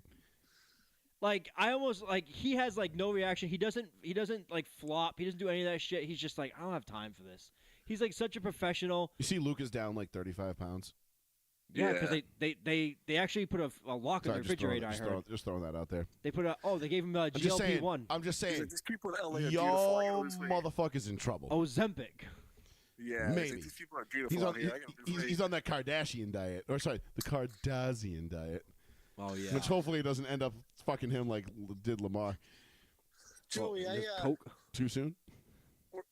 When I cut you guys off, what are the rule changes coming up? First of all, Pat, you never cut us off. Rule okay? changes? You can call in whenever you want. This is how this show works. You never cut us That's off. awesome. Yeah. The rule changes are the big push for the tush push to be expelled. Yeah. Oh. What do you think about that? Honestly, I want it gone. Really? I thought don't you would be care. like, No, we're fighting for the you know, tush push. it's because that's a rugby thing. Yeah. It's not a football thing. I think that's why I like it. I like rugby. Yeah, I like rugby, but I like rugby to be rugby. Football, like for me, like to put a quarterback under center, put two guys behind him, or three guys behind him, and then everybody just push the ball. Ugh, your brain. I mean, to me, it's just fucking lame. I don't know. Like, listen, good for Philly for capitalizing on it. They won a Super Bowl, utilizing it. It helped them. I think it's time for that rule to go way of Wow. because it's just not football. It's not, you're not giving like, to me, football is lineman on lineman, running backs versus linebackers, wide receivers versus corners and safeties. Like I like the purity of the game in that sense, and when you do something like that, you remove all of that, and it's like, here's an 11-man huddle versus, we're just going to try to move this ball 6 inches. And it's like, okay, like, yeah, we all know you're going to get it. And it's like people, the counter argument is like, well, don't let him in that situation to do it. And I'm like, oh, jeez. Yeah, I know. But we're talking about, we always brag about this game being a game of inches and how fucking close it can be and everything else. Like, we literally know that the margin for error in this league is next to nothing. And then you let some rule like that, like some play like that come in. And it's just kind of, I don't know. To me, it's not football. Yeah. It's rugby. It's not football. So therefore, I have no problem getting rid of it. Well, Cool for Philly. Glad I'm not like, one of these people that's like, fuck Philly, because I'm mad because of who did it. I just don't like it because I don't think it's a football play. Well, you think anything in the next few years, maybe not this year, you think we'll ever see the kicker go away completely? No. No, I think they might Too try. much on gambling. I think they might try, but yeah, it's too much of that's too much of a wild card for spreads. Dude, what the fucking... All right. I know we talked about Miami right before Pat called in. There was two good things that came out of Miami. Miami's kicker might be Jesus Christ reincarnated. He kicked a 69-yard field goal with ease, and I was like, oh, my God. I think that's becoming more the norm, though. This kid's built like a linebacker. College kickers, you're going to start see. I think you're going to start seeing field goal records fall, and that's why they'll never get rid of the kicker. Are they breeding these kids like horses? Like, these kids are... What happened to the Grammaticas? All these tiny little guys like, ole. They're all gone. Rebella, what are you, my mom? What do you mean what's in the Broncos? What do you think's in the Broncos Cup? It's holy water, bro. It's the Broncos Cup. But, like all these kids that are coming out now you with Adam. Ask Adam. He knows. 70-yard field goals they're kicking. I'm, like, blown away by this shit all the time now. No, I don't think they're getting rid of the kicker anytime soon. Tush push we can get rid of. I'm fine with that. I think there was something else, too, that came up in the rules committee that was up for debate, but nothing as big as the tush push, which I hate that name, too, by the way. Maybe that's why I wanted to go away. I think the name is fucking lame as fuck. Anal push. Yeah, I just don't like. I mean, you remember like when everybody was like, back in like 2007 when they were like, oh, look at the defense, it's that amoeba defense where like you can't. It's like no, that's just called disguising a defense. You don't have to fucking call it like it doesn't need a name. Like it's an amoeba defense. Like what the fuck does that even mean, bro? Like that's just one of those fucking eggheads from like Pro Football Talk or Pro Football Focus rather. This is like, it's an amoeba defense because it looks like an amoeba. No, because well, I'll just fucking kill like yourself. Jello. They're just very gelatinous and fluid and liquid, and it just changes forms with whatever is in front of it. Fuck you. I hate those people. Sorry, that was a really random rant, but yeah, no, Pat, I don't think your Celtics, they're not fucked, but that doesn't help. Obviously, yeah, I want to ice to the playoffs. Why not? We're not going to catch Cleveland. Not catching Cleveland. I don't think you're in any jeopardy of losing the two either, are you? No, the Knicks can't catch us. They're stupid as fuck. That's for true. So I guess just keep them on ice till the playoffs. I mean, why would you even play them? I wouldn't. There's no purpose. There's nothing to gain. We're get the second seed. Oh, big fucking deal. Doesn't matter. It's the East. There's one good team in it. Are the Cavs even that good? I don't know. I don't think so. Actually, I do think last year, if Donovan Mitchell was healthy, I think they would have beat the Celtics. But we'll see. He's healthy this year. We shall see. Well, he's healthy now. He's healthy now because I think at this point last year he was healthy too, and then that ship sailed relatively quickly. But I give the Cavs some credit for being able to keep Donovan Mitchell. I thought he wanted out of there, so I thought he was Miami bound. So good for them for being able to keep him. I mean, I can't imagine playing any sport in Cleveland and being like, you know what? Yeah. I want to make this my long-term home. Look at both of our buildings. Joey's a guy like me who respects the old timers, respects the original guys. What the F's going on? You guys with Pat Riley. They have the best coach in the NBA. They're Spoelstra. They have Miami. All the hot, sexy women. How do they never get Dame Lillard or anyone to go there anymore? Because they're not trying to. Yeah, because straight up they don't want them. Like they. So here's the thing, and I know, and I'm glad you brought this up because I actually did want to talk a little bit of NBA tonight, and we'll do it with you, Pat, because fuck it, you're third man in right now. Plizzy, because Plizzy bailed on us tonight, but the whole Jimmy Butler talking about like the Heat culture being like overrated, overhyped, all this other shit, like he's a big fucking weirdo. Listen, I take that with an absolute grain of salt. The Heat got rid of Jimmy Butler. Not the other way around. Jimmy Butler didn't get rid of the Heat. The Heat got rid of Jimmy Butler. They were trying to get rid of him for 3 years. They have been. 3 years. Truth. And the bottom line is when the Miami Heat, if they have Pat Riley in the front office, it's a lot like the Lakers. They're like the Lakers East. They're going to get whoever they want to get if they want to get them. The problem is that they don't want to get a lot of these guys because because Pat Riley has a certain blueprint and a certain mold and a certain way of building a team. And if you don't fit that mold and you're not a dog, and I mean a dog, he doesn't want you. Pat Riley's old school, bro. He's like he was standing on the sidelines when Larry Bird was hitting game winners. Jesus. You know what I mean? Like this dude's been around, bro. So he's 80. Yeah, like, I mean, remember when he was the head coach of the Lakers? Before my time. In Game 6, I think it was it Game 6, 87, it was 87 the last time the Lakers and Celtics faced off, Bird and Magic? And I think it was either Game 6 or Game 7, I can't remember, and Bird, he said, just don't let Bird get open for a shot. Bam. And Bird gets open right in front of the Lakers bench, and there's this great picture of Pat Riley, like, wide-eyed, like, oh, no, as Bird squares up to shoot it. He puts it in, the ball gets halfway down, rattles out, and the first thing Larry Bird did was turn and look right at Pat Riley and go, I can't fucking believe you let me get that wide open. Like, Bird just lost the championship. His first instinct was to talk shit to Pat Riley.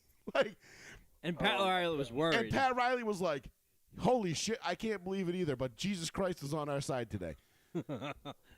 Oh, my God. I love shit like that. So Pat Riley's been around, dude. He's seen this league. He knows he knows players, dude. Like, when he was running the Heat back in the early 2000s, and they had the Shaq, the D-Wade days, like, then he brought in Spoelstra to be his, basically, boy wonder, and he did. I mean, I know he had LeBron, but let's be honest, bro. Spoelstra's the only head coach that LeBron couldn't get fired, despite his best efforts at times. Really? He's the best coach in the NBA. That's me who's a diehard Celtics fan. I can respect that. He's the best coach. He's a beast. I would have to agree with that now that Pop is gone. Yeah. Oh man. Yeah, you're right. Excuse me. You're right. Because Pop's like, well, Pop had to leave because of medical reasons, but Pop's a fucking asshole, so I have no problem. I've been chomping at the bit for somebody to be better than him. Oh, there was a guy, Pop would take his, the thing that, oh, God, I can't talk. The thing that people put in their, who was the guy who used to bully? There was some reporter who used to bully, and it was funny as a bastard. Who, Pop? Yeah. Oh, name a guy. Pop was like the Bill Belichick, Bill Parcells. He was like the Bill Parcells of the NBA. Like, Bill Belichick would just, give you nothing. Parcells and Pop would talk shit to you. Yeah. You know, they would make analogies of shit too. Yeah, and then Pop would go off on one of his random political rants about whatever the story of the day was, and he'd be like sitting there in his flip flops and his gym shorts, and be like, you know what I think? Guns are bad, and we're like, oh, here we go. All right, Joey. Who hasn't done well this offseason that could still win it? Could the Cowboys make a run? Is there anyone you think they can still do anything? The Cowboys are an embarrassment. Well, they are. I struggle with the Cowboys because, again, they've got some pretty elite talent at spots. Yeah. Like and I honestly believe that Dak Prescott is an elite talent at quarterback. I really do. I think Dak is an outstanding quarterback. If he's not elite, he is definitely like on that first tier, like fringe second tier, like on the fringe of the first tier, borderline second tier. I think he's a first tier quarterback because the thing with Dak is the thing that's been torpedoing him is Jerry Jones and his head coaching situation. He is assholes, head coach. That guy's not a head coach. Like, I don't know.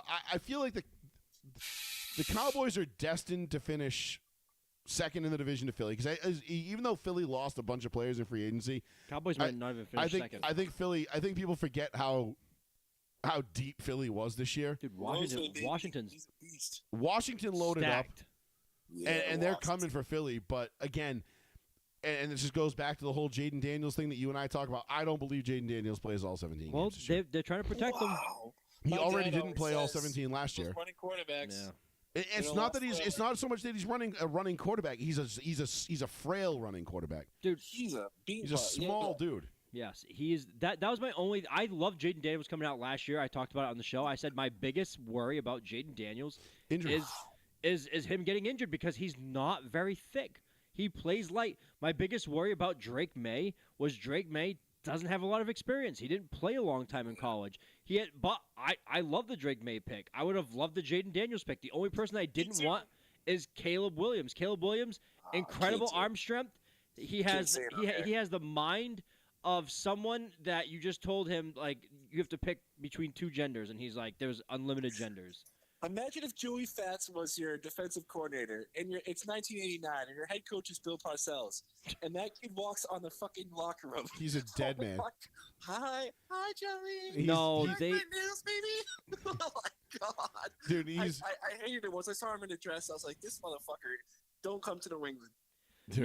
No, the one thing that bothers me, I don't mind him supporting his mom because he said originally he was supporting his mom for her nail business, but then it became, but then it became like pushing it because then he started writing messages on his nails to get people's attention. It's like, all right, if you're doing it to like get like if you're doing it to like support your mom, that's one thing. If you're writing messages on your nails because you know people are gonna zoom in and take pictures of it, now you're doing it for another reason, and that makes you kind of an asshole about it. Oh, yeah. Do you think he'll – I'm throwing the show off, but do you think the Bears will be good? Like, he'll bounce back? Or? No. He has a big line. No. Yeah, I don't think so either. Dude, they loaded up for wide receiver on offense, and they still sucked ass. They still sucked ass. They had freaking Keenan Allen and whatever his name is. They still sucked. They had Keenan Allen. Didn't they have Roma Dunze? They also had who's the big wide receiver they took out from Carolina, then refused to use him because he got mad at them. DJ Moore. They refused to use him. He bitched about it. So instead of using him, they benched him again. And then he's super unhappy, so he's still there. So, yeah, they're doing great. Like, and what they're going to do is I'm guarantee you they're going to draft Gennetti, the running back. Because why? Genti? What did I say, Gennetti? Genti. I'm thinking of Marty Gennetti. If they draft – do you know the Chicago Bears are the only team in the NFL to never have a quarterback throw for 30 touchdowns in a season? What? I believe that. But it's true. It's a fact. You can look it up. Who was the badass quarterback they had when they beat the Patriots? Jay Cutler. No, that was Jim McMahon. Yeah. Even him? No, not even close. That was that whole offense ran through Walter Payton. Wow. Remember? Oh, yeah. And then Mike Ditka didn't give Walter Payton a chance to score a touchdown in that Super Bowl. He gave it to fucking the fridge instead. Yeah. And Walter Payton never scored a touchdown in a Super Bowl. That's like his big knock on him. No, could you imagine if Charles Haley saw Caleb Williams walk in and be like, "Hey, that's your quarterback"? God. Charles Haley would have whipped out his 13-inch flaccid dick and slapped it. He'd be like, "Oh boy, fresh meat." The best Bill Parcells quote I love it. It's our youth, our age group. Just Charles Haley was a freak. Can never do it. Is football's not for the well-adjusted, and it's supposed to be for bad men and bad guys. It's not supposed to be for guys who wear dresses. You know, it's and that's not. Listen, the game it's evolved a little bit from that, but at the very core, you know, what was that movie there? What was it? The Program. The Program, where the guy makes the start in defense and goes around headbutting all the fucking shit. Oh my god! He makes start in D. He makes as a linebacker. The crazy white dude. He's like, start a defense. Yes. Yeah, he starts headbutting the lockers and bleeds. breaking windows and shit. He's like, fuck yeah, that's pretty much who you want on your teams. You want bona fide psychopaths, but. It's nice. It's nice when you can have guys that can shut that off when they get outside the lines. But over the course of time, sometimes for these guys, especially when you're at the pro level, it becomes hard to shut that off. Mm-hmm. And you're right, Pat. Like football. Listen, I preach this all the time. Nobody plays football because they want to be healthy, right? Yeah. It is a game that you must sacrifice the body every single play, whether you want to or not. You sacrifice the body. And you're taking days, weeks, months, even years off of your life to win a game against another man that you are just trying to physically impose your will on for 60 minutes. It's the closest thing we have to modern day gladiators as you will ever find. That's why I love it. That is what I love about it at the root. Now, they can try to legislate all the violence out of football. They never will. They can try to, they can change the rules and they can protect the players and all this bullshit. It'll never happen. But at the end of the day, you want 22 fucking psychopaths on your fucking team that are all willing to die for the same cause. Joey, you're so right. I remember being a child. My mom bought me Madden '97. I'll make this quick, but the intro to the game was all just these massive, disgusting, crazy hits, and you would never see that at a football game anymore. It was a 90-second jacked up reel. I remember exactly what you're talking about, dude. Because Madden '97 was the first year that was the first year the Broncos had. Actually, no, it was the last year of the Broncos old uniforms. In that game, Terrell Davis, LA. Yeah, that was the first. That was the last year of the old ones. And Madden '98 was when we were the first year of the new unis. And I remember getting that one on PS1 and just being like, "Oh shit!" And I would like, dude, I was a pick machine with John Mobley in that game.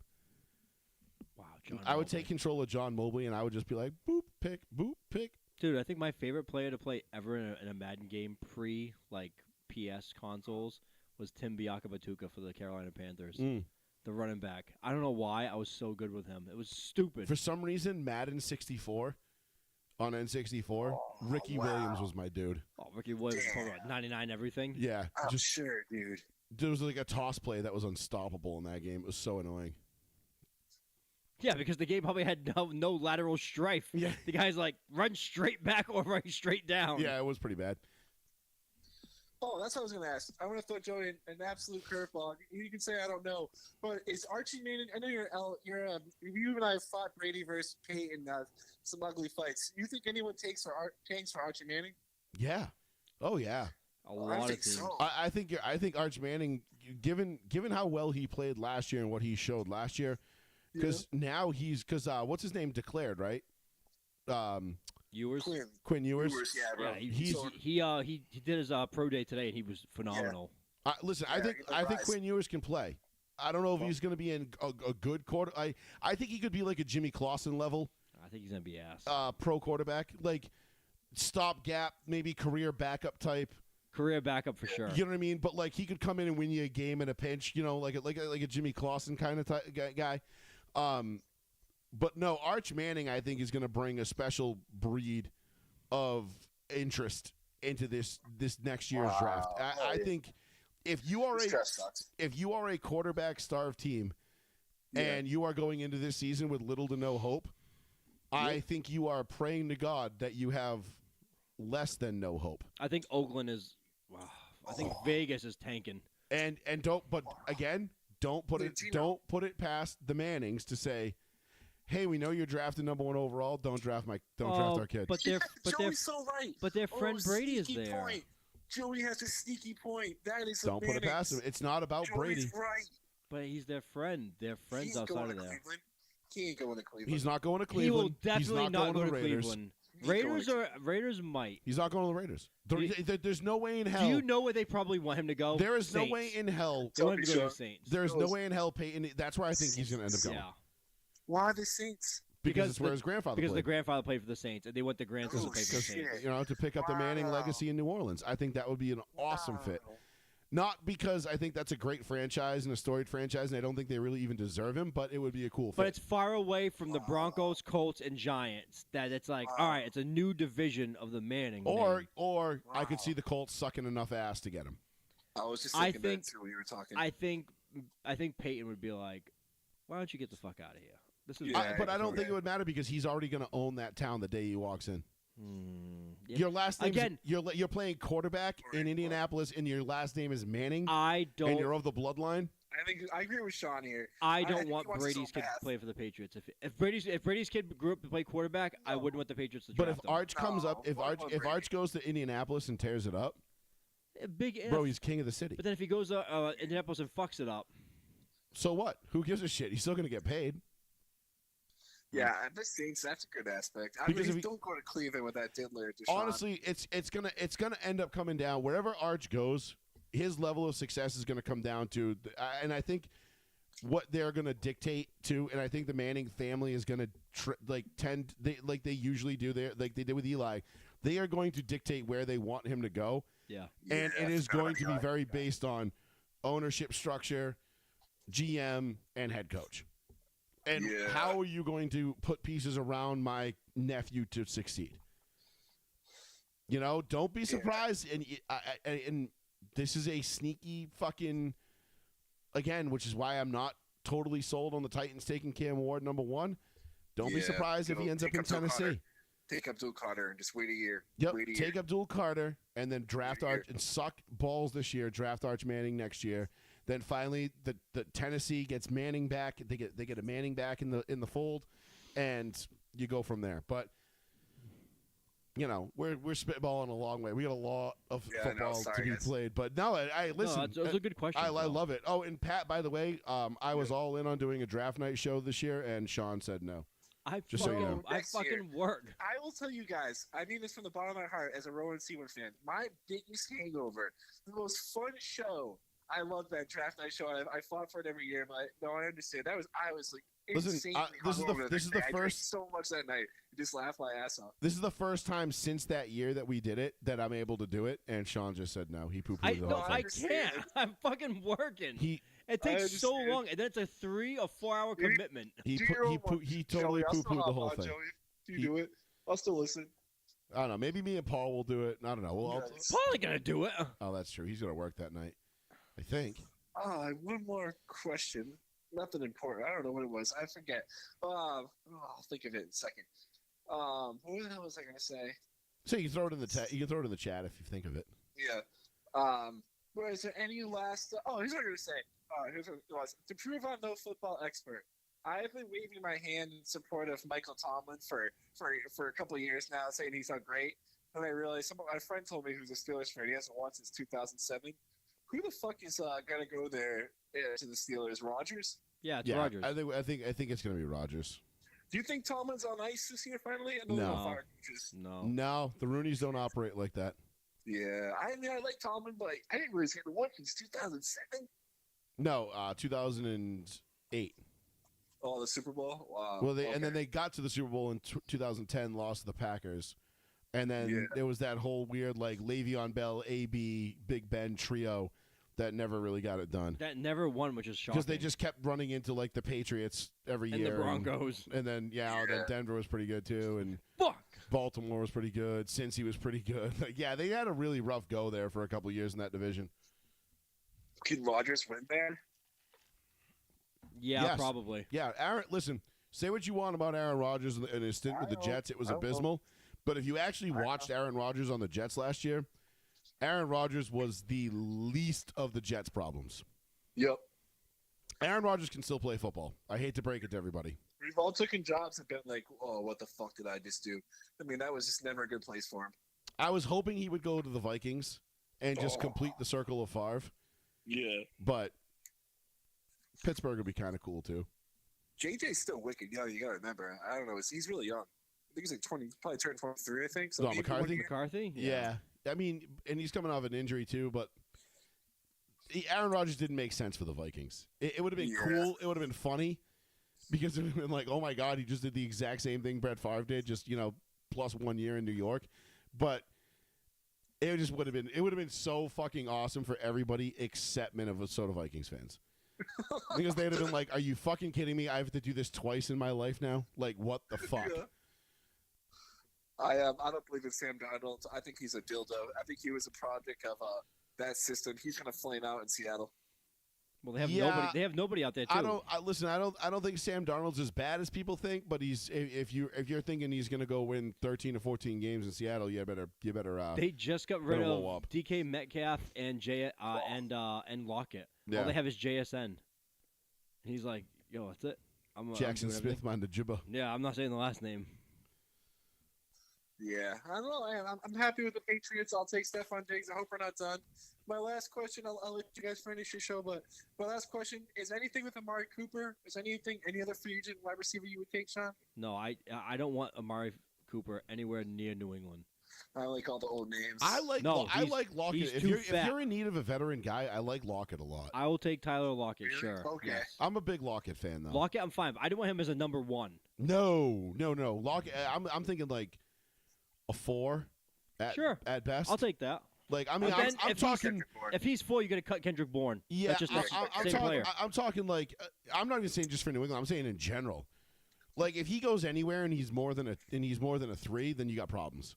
Right, exactly. So, but I like Lockett though. He's a good player. I think he could be like a really good sneaky addition to a team like Kansas City, Denver, the Chargers. Somebody like Philadelphia, even, who just need you just need a guy that's reliable, that's going to be there. You don't need him to go out and catch. You're not asking him to go catch 100 balls and 10 touchdowns. You know who should sign him? Buffalo. Buffalo would be a good spot. They have for him. they have fucking nobody. They didn't even want Diggs. No, they got rid of Diggs. That's not true. I guess Buffalo did reach out to see if there would be mutual interest, and I guess there wasn't. No, there was not mutual interest. They did not want him. They did their due diligence. They were never going to sign him. They didn't want him. All right, boys. Thanks for taking my call. I'll listen to the rest of the show, and I'll see you guys next Tuesday. Pat, thanks for the call, bud. Always appreciate you. Bye, bro. Bye. 774-992-8702 is the phone number. If you want to give us a call, get your thoughts in. We did touch on Jason Tatum's injury there a little bit. Yes. Which is fine. I don't think it's anything. I don't think it's anything to really get worked up about. If you're an NBA fan, a Celtics fan, it is what it is at this time. It sucks that it happened now because you're like, damn, like you really want to be hitting your stride now. And even my dad, I talked to my dad the other night, and he was like, Celtics are looking good. They're looking crisp. And then, and I'm like, well, this is the time of year you kind of want to be looking good, looking your best, and, getting ready. Like, not, whatever. But, it's that time of year where, like, hey, if you're not looking good now, when are you going to look good? Exactly. You can't just expect to turn it on April 15th. And, I said, this is the time of year you want to be looking good, and then that happens. And you're like, damn, like, okay. God damn. But you never know. That could thrust somebody else in different lineups. Guys get different minutes, and they get exposure. And next thing you know, they're not those bright lights. In late April don't phase them as much. So, listen, it's the Celtics conference to lose. I really don't. I mean, I know Cleveland's got the best record. I think the Celtics don't win the conference, honestly. I think it's going to be Cleveland. Catch up. I think it's honestly think it's going to be Cleveland. I don't think it matters though, because I think Cleveland would have beat them last year had Mitchell been healthy.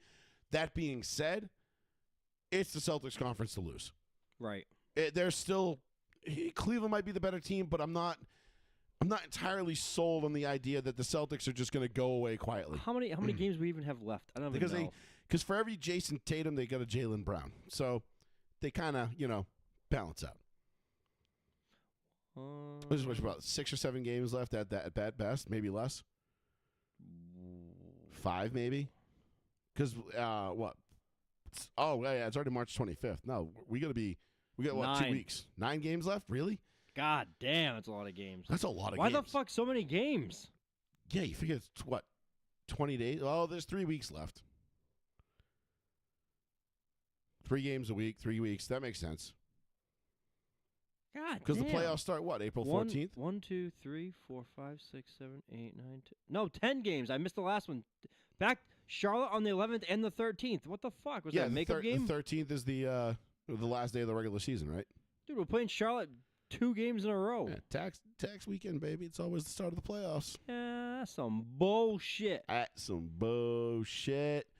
But yeah, real quick, just to piggyback off Pat's call there, the Giants signing Russell Wilson today was hysterical.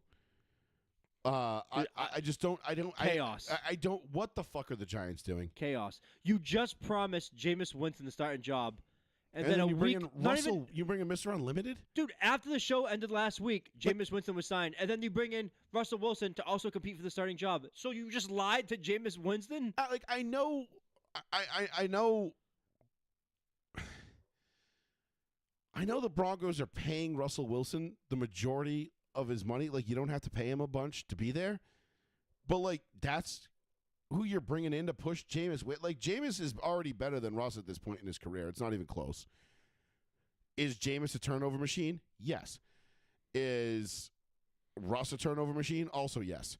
Can Jameis go out and throw for 450 yards and 5 touchdowns? Yes. Can Russ do that? No. Not even fucking close. The best you're getting out of Russ is like 2 touchdowns and $180 these days. And that's on a good day. So I don't really know what the Giants are doing. Again, just Giants ownership has been in complete disarray ever since, John Mara came out and was, more concerned over the trash talk on the field and what players were calling each other during the games and sitting there like, and we're tired of the chirping. Like, bro, you're in a booth 300 yards away. Yeah. You don't hear fucking shit. Yeah, You're he's not like, hearing the chirping, bro. I can hear the N-words being thrown. I'm Yeah. like, no, you can't. It's like, listen, It's from the fan right in front of you you. fucking crusty old white man. Just go sit in your booth, sip your fucking Tanqueray and tonic or whatever it is you're fucking drinking, watch your team lose, and fuck off. He should wait outside of in China, wait for the NBA bus to let out and see how those fans wait for all the knee guards. knee guard. That was unbelievable. That's a wild video. I don't even know if we could play that one on here. You could not play that video on air. I mean, at we all. could. You could. You talk about the show. We're getting- not saying it. It would be detrimental to Chinese people. But when then someone put, they were saying knee guards. I'm like, Yeah. oh my god. They were saying knee guards. Okay. I was like, Jesus. Knee guard Mashoda. Oh, right. Okay, I know what that Still have is. no idea what Machota is. I have no. Yeah, we didn't look that up. But yeah, other than that, I think that covers the NFL shit. I think we're good there.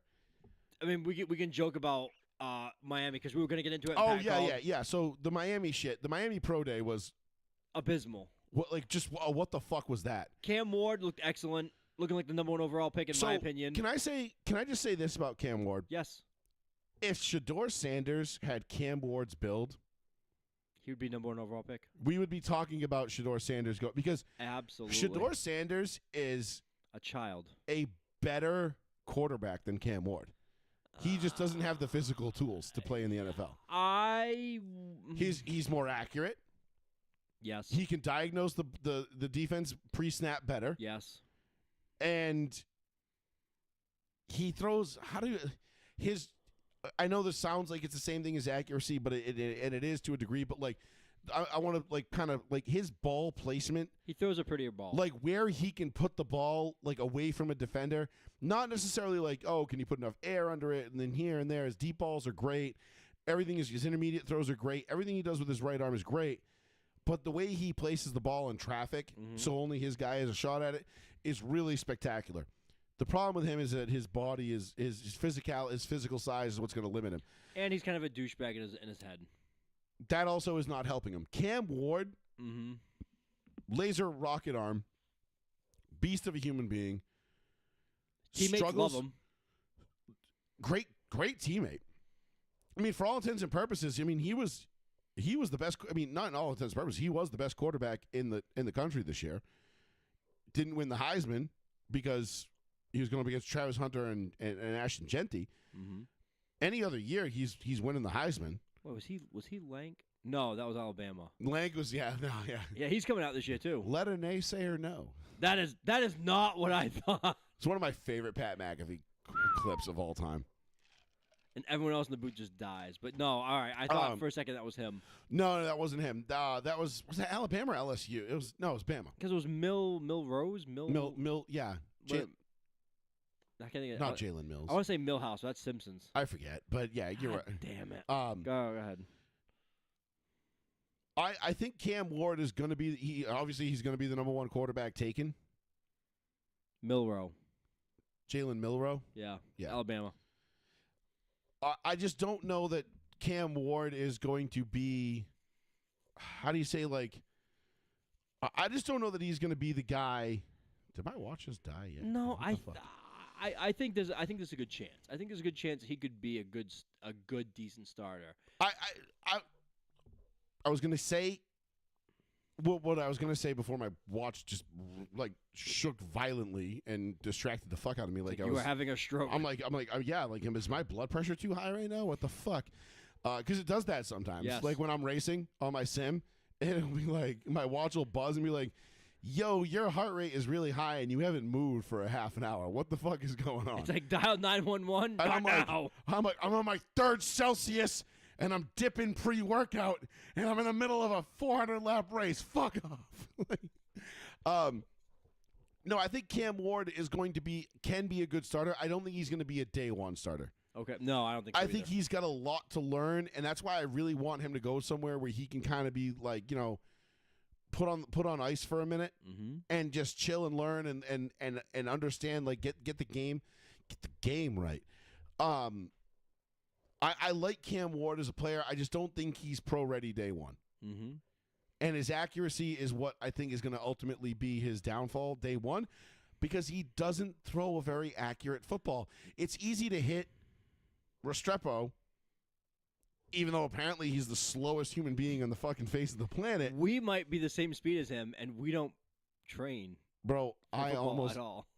We'll get into that in a second. But it's easy to hit Xavier Restrepo when he's got nobody around him. Yeah. But then again, I go back and I watch some of the film, and like I watched Cam Ward fit some balls into some places that they shouldn't have really been fit in, and he made the throws. He's capable of it. I think it's just going to come down to his consistency with it. And if he can be consistently accurate, he's going to have a good career. If not, I mean, what are we talking about, right? Like I just think this year is weak for quarterbacks. Cam Ward is the clear-cut number one. But I think like Ewers, even though I think he's going to be more of like a backup-ish type. I think his upside is not as much as Cam Ward because he doesn't have the physical attributes. Mm-hmm. But day one, I think they're kind of one and the same. So I don't know. It's such a crapshoot. Big difference in draft pick though. One you can take Taking the probably 6th round. Yeah, one you can take much later. The other one you can take. Quinn Ewers, first I think, is overall. probably gonna be like a 3rd round, 4th round pick. I don't know anymore. He was Because considered first overall at one point. No. At one point he was considered Like 2 years ago, when they were like, "Oh, this kid could be the number 1 overall pick," and then we watched him like, "Yeah, never mind." But you know how that goes too. I mean, this shit changes like more than hose switch clothes. So Ward and Sanders, what Ward doesn't do well, Sanders does very well. What Sanders doesn't do well, Ward was born with, and Sanders can't do. So I don't think. Are you wasting a pick on Shedeur Sanders? Honestly, the Giants might. I will not. I'm going to say this for draft day. I will not be shocked if Shedeur Sanders falls to the end or out of the 1st round. Like Aaron Rodgers type, like that kind Like of fall. that kind of free fall. All right, Shedeur could go as high as the Browns, but as shocking as that is to say, I feel like that's still a possibility where that would be such a Browns move. To just draft a quarterback. No, but I don't. Is Deion letting him take Shedeur, though? I don't think so. Again, I think like at some point. I think the Browns. At some point, psychos. agents and players got to come together and be like, "Listen, bro, I'm just not gonna let you go there. we're just gonna I'll just go back to school." Dude, we just gave Myles Garrett $400 billion. Like, actually, you know what? Go ahead. Go to Yeah, school, you know what? Never mind. Go get your bag from them, but stop re-signing contracts with them. Like, play out your rookie deal and then fucking dip. Myles like, Garrett, I never want to play for this fucking garbage ass city again. How about $300 million?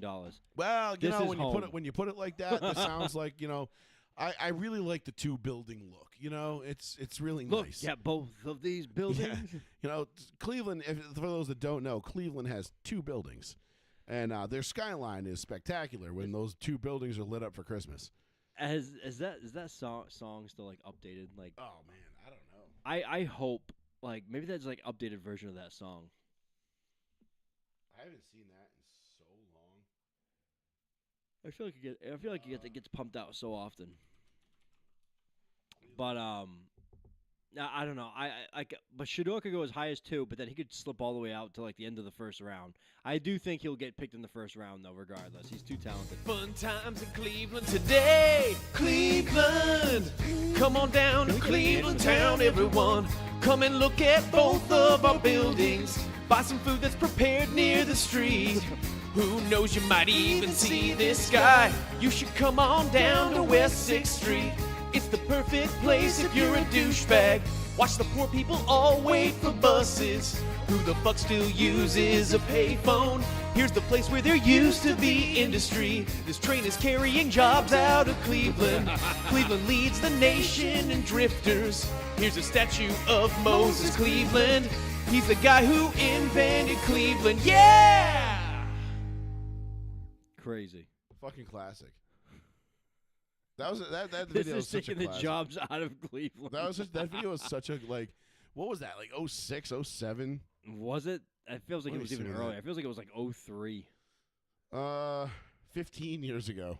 Wow. This was uploaded. Oh, so it was uploaded 15 This has years got ago. 13 million views. That's it? No. The original has to be like from like E-Bombs World or some shit like that. No, this is E-Bombs maybe, but E-Bombs World was still going strong in like 03, 04. I know, that's what I'm saying. Now, I remember watching the first time I saw it was on YouTube, back when YouTube was like in its infant stages. This is like up there with like the I'm the Juggernaut bitch and Yes. I'm ready to fuck. Yeah. Like that, the dubbed over cartoon. Do you know who I am? I'm the Juggernaut bitch. I love Fuck that. you in the ear, blow your brains out. Like I say that at work all the time. It's like, are you an ass?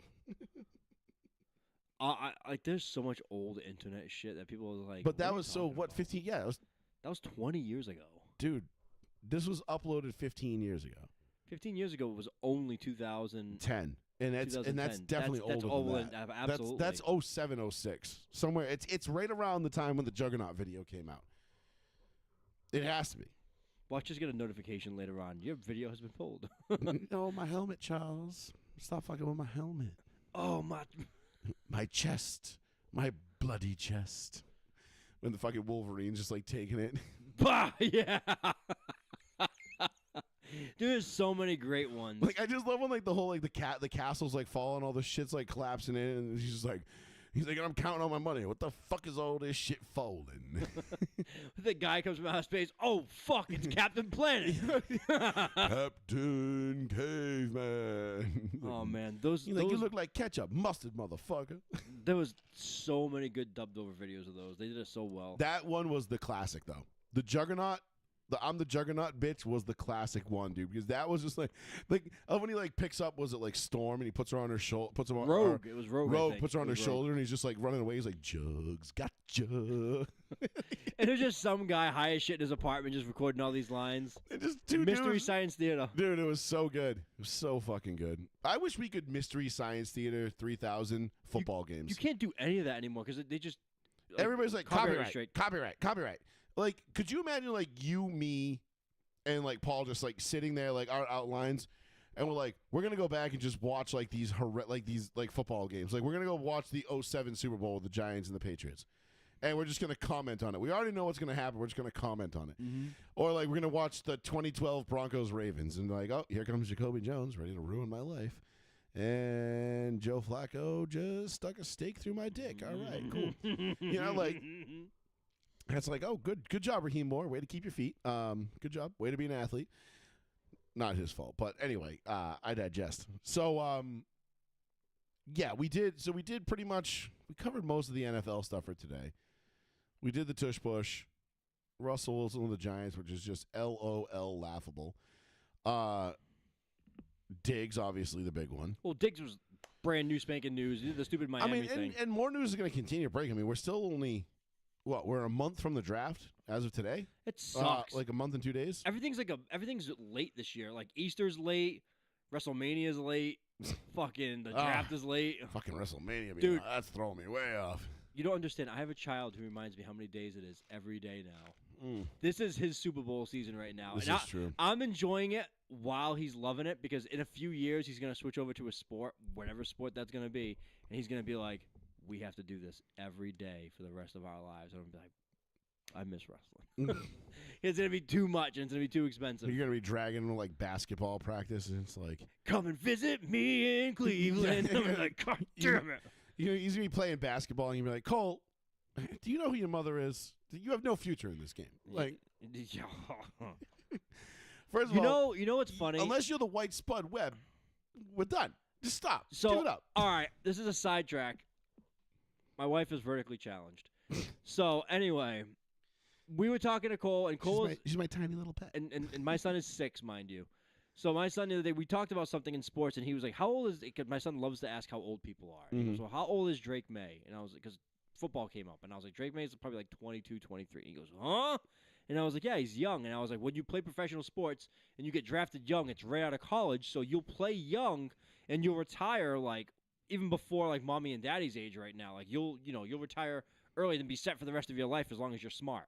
But I was like, the percentage of people that get to play that sport at that level is like 0.1%. Like it's the smallest amount of people. Next to nothing. Exactly. I said, no, you play sports for fun.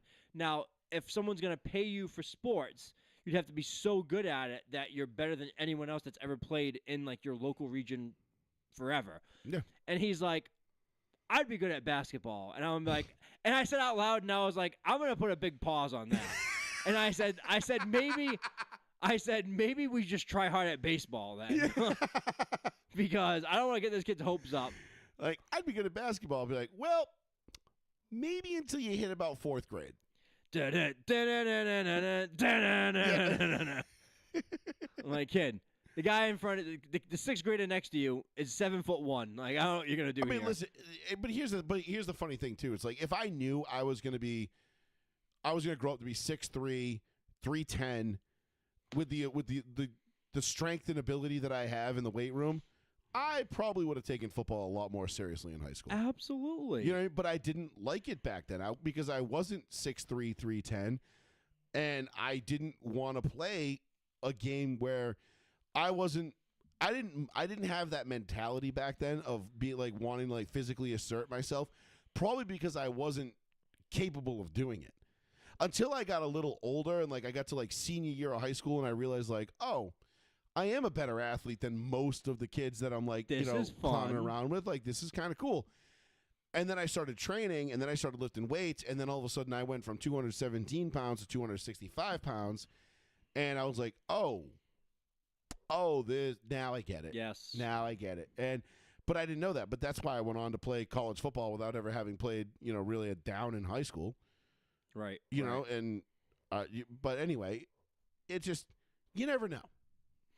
You don't know. I'm just using the odds of like if we're using the averages between the both of us, the average is not great. If I should have played anything, it should have been lacrosse. I should have been a lax bro. I love lacrosse, but lacrosse is not popular. They're cutting it from all the programs because it's too expensive. Yeah, they tried doing it, and then nobody did it because nobody cares because we're not New Jersey or Connecticut. They were like, do you have $1,500 to sponsor your own child? I'm like, yes. Do you also have another $1,500 to pay for the bus? I'm like, not really. But then you also need $1,500 for uniforms. I'm like, okay, just give me a fucking total, you asshole. Yeah. Stop giving me small pieces. They're like, oh, $7,500 a year. You're like, yeah, you know what? That's more expensive than hockey. I'll go throw my kid on ice skates. Well, everyone that has a daughter right now is like, well, I hope your daughter doesn't get into dance. And I'm like, listen, just shut the hell up. I know how much dance costs. I know it's more than sports. You can just openly tell me. I already know the answer. You're already spoiling the lead. It's like someone telling me, oh, you know about Darth Vader, right? Yeah, everyone knows the fucking dance is expensive. You don't have to tell me. Trust me, I know dance is expensive because every time I go to a fucking grocery store, I'm getting harassed by fucking cute little kids. With jugs handing out, like, do you have any money, sir? And I'm like, well, yeah, but not for you. Like, have you seen the fucking price of eggs? Like, what the fuck? Like, no. You sit out there and you start talking about politics. The girl's like, okay, Like a forget month what I ago, that asked. was illegal. That was a valid excuse, but eggs have come back down now to like less than 50%, like basically half of what they were. But The goalposts are moving. honestly, I wish most like supermarkets and stuff wouldn't allow that. Like, I would rather donate, like, have you like put up a page on Facebook and allow me to click on it and just Venmo you $20 than me have to feel bad about walking by your little kid being like, please, sir, we're trying to go to Orlando. And I'm like, I mean, while you look at the kids and I'm like, bitch, I know your fucking parents. They make more money. Your dad makes more money than me and my wife combined. So fuck you. Like, you can, your parents can bankroll this whole fucking thing. Get the fuck out of here. Like, I hate that shit. I really do. I have to take. I don't mind donating to like my friends' kids. Like, if I see like my friends put up stuff like, hey, like, my kid's going to this or whatever, blah blah blah, like travel team this, do that, whatever. Oh like, God. I'm all for that. Like I'll kick in 20, 30, 40, 50 bucks, $100, whatever, whenever I can. But I hate going to the fucking grocery store, and it's like, because every week there's some new fucking thing out there asking for money. Every week time. it's like, oh, this week it's Girl Scouts and they're selling cookies. Like, nope, I'm on a diet. Sorry. And they're like, well, we have vegan cookies. Like, nope, fuck you. Like. And then you're like, oh, you can't even use the excuse of like, oh, sorry, like I don't have any cash. They're like, we have Venmo, and they have the fucking square. We have a QR code. The QR code's right there, and you're like, God fucking damn it, dude, no, like no, It's no. Jurassic Park. Clever girl. It's exactly like the South Park episode when they get the Whole Foods, and it's like, do you want to Yes. donate $1 to put hamsters through college today? And it's like, no. It's like, okay, just look the hamster in the eyes and tell him, no, you're not going to put him through college. I honestly have no problem telling the kids, like, no. Yeah. But then you get the judgy looks from the parents, and I'm like, and that's my favorite part. You're here all day. Because I'm just like, fuck you. Fuck you. For every person that says no, you stick a fucking $1 in there. How's that sound? But And they're like, well, we're already paying all this money. parents- Shit. I'm like, well, listen, you know why I don't have to pay for my kids to go to dance? Because I didn't have fucking kids. But there's you know why I never- didn't have kids? Because I didn't want to have to pay for them to go to fucking dance. There's- Because I want to spend fucking $5,000 on a goddamn sim racing fucking rig. Hold up.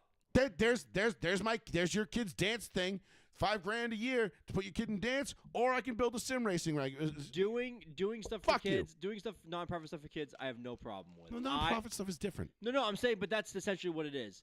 If you are giving out dirty looks because you're not donating, I have a problem with you. Yes, I do too. That is scummy. It's like that's what the whole purpose isn't to guilt someone into giving you money. Now you're just being a greedy Listen, asshole. if I got a $5 in my wallet when I'm leaving Shaw's, I'll gladly shove it in the bucket and just be like, hey, here you go. Yeah. Just so, whatever. Go nuts. Have fun. Good luck.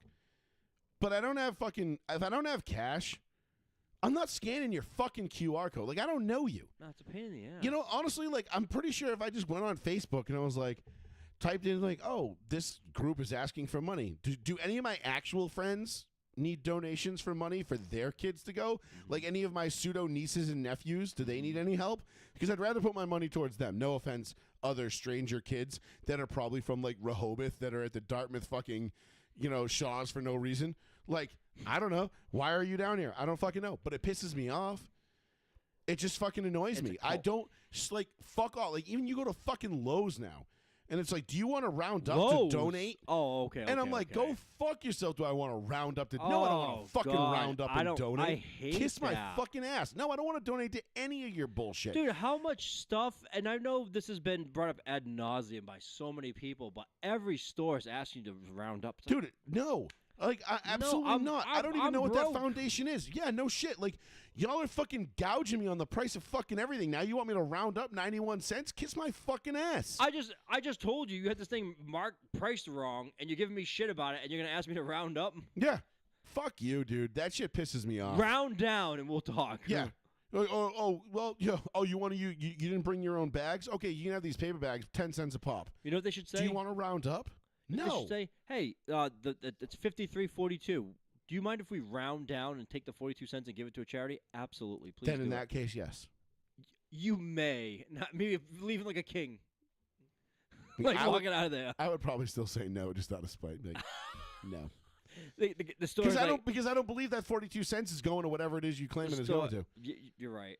I don't believe you. I don't believe you. I am a cynic to the core, and every single fucking the older I get, and maybe this is just like partially my job jading me too, but the older I get and the more people I meet, I'm like, y'all are just cons that haven't been caught. Well, especially with nonprofit stuff, as I have to do a lot of nonprofit stuff for multiple reasons. Like when I have to give extra time, I like to pick places that actually, most of it is nonprofit if I'm doing something for like a national group. And like if you look into like bigger groups, and I don't want to say any names, but if you see popular ones, the ones that sponsor the NFL, that's a big one. Mm-hmm. And other ones, like you'll see like money donations, like how much of your donation is going to the cause and how much is going to paying to keep the Administrative fees. Yeah, and it's like 60-40. 60's going for fees, and 40, 40's, like, 40's going to every the cause. dollar you donate, like 91 cents goes to administrative fees. Then like 5 cents goes to like some other bullshit, and then 4 cents, the last 4 cents goes to the actual thing you're donating to. Yeah, it becomes it's absolutely fucking ridiculous, dude. Same thing with clothing lines. If you put money towards a clothing line for a nonprofit, But like, dude, every 85% goes to like the up cost, and like 5% goes to like it's absolutely asinine, dude. It's asinine, and I don't mind giving money to like, again, my friends' kids and their travel teams and all that shit. Like, you know, I'll donate. Like my friends put up a QR code. Like I think one of my nieces was doing some cheerleading thing or dance thing, whatever.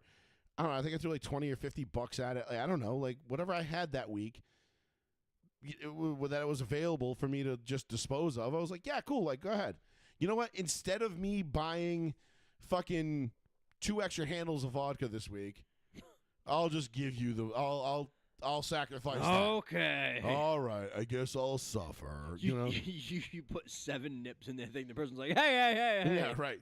But like every fucking week, like you go to like Shaw's, Stop and Shop, or Best Buy. Well, it's like, gonna be the summer soon. It's gonna be dude, every single every week. goddamn, they're all these little kids out there with fucking buckets and QR codes and like, don't have cash? That's okay. We take Venmo. And I'm like, But you know, fuck you. But it pisses me off too, because if you're going by that Shaw's, the one in On Route 6? Dartmouth, New Bedford line, wherever you want to consider it, and then you're leaving and you go past Buttonwood Park and you hit that 4 intersections, you have nonprofits, you have firefighters, you have this, you have that. They're asking for money there too. It's like immediate. Yeah, but the fill the boot firefighter thing, I don't mind. No.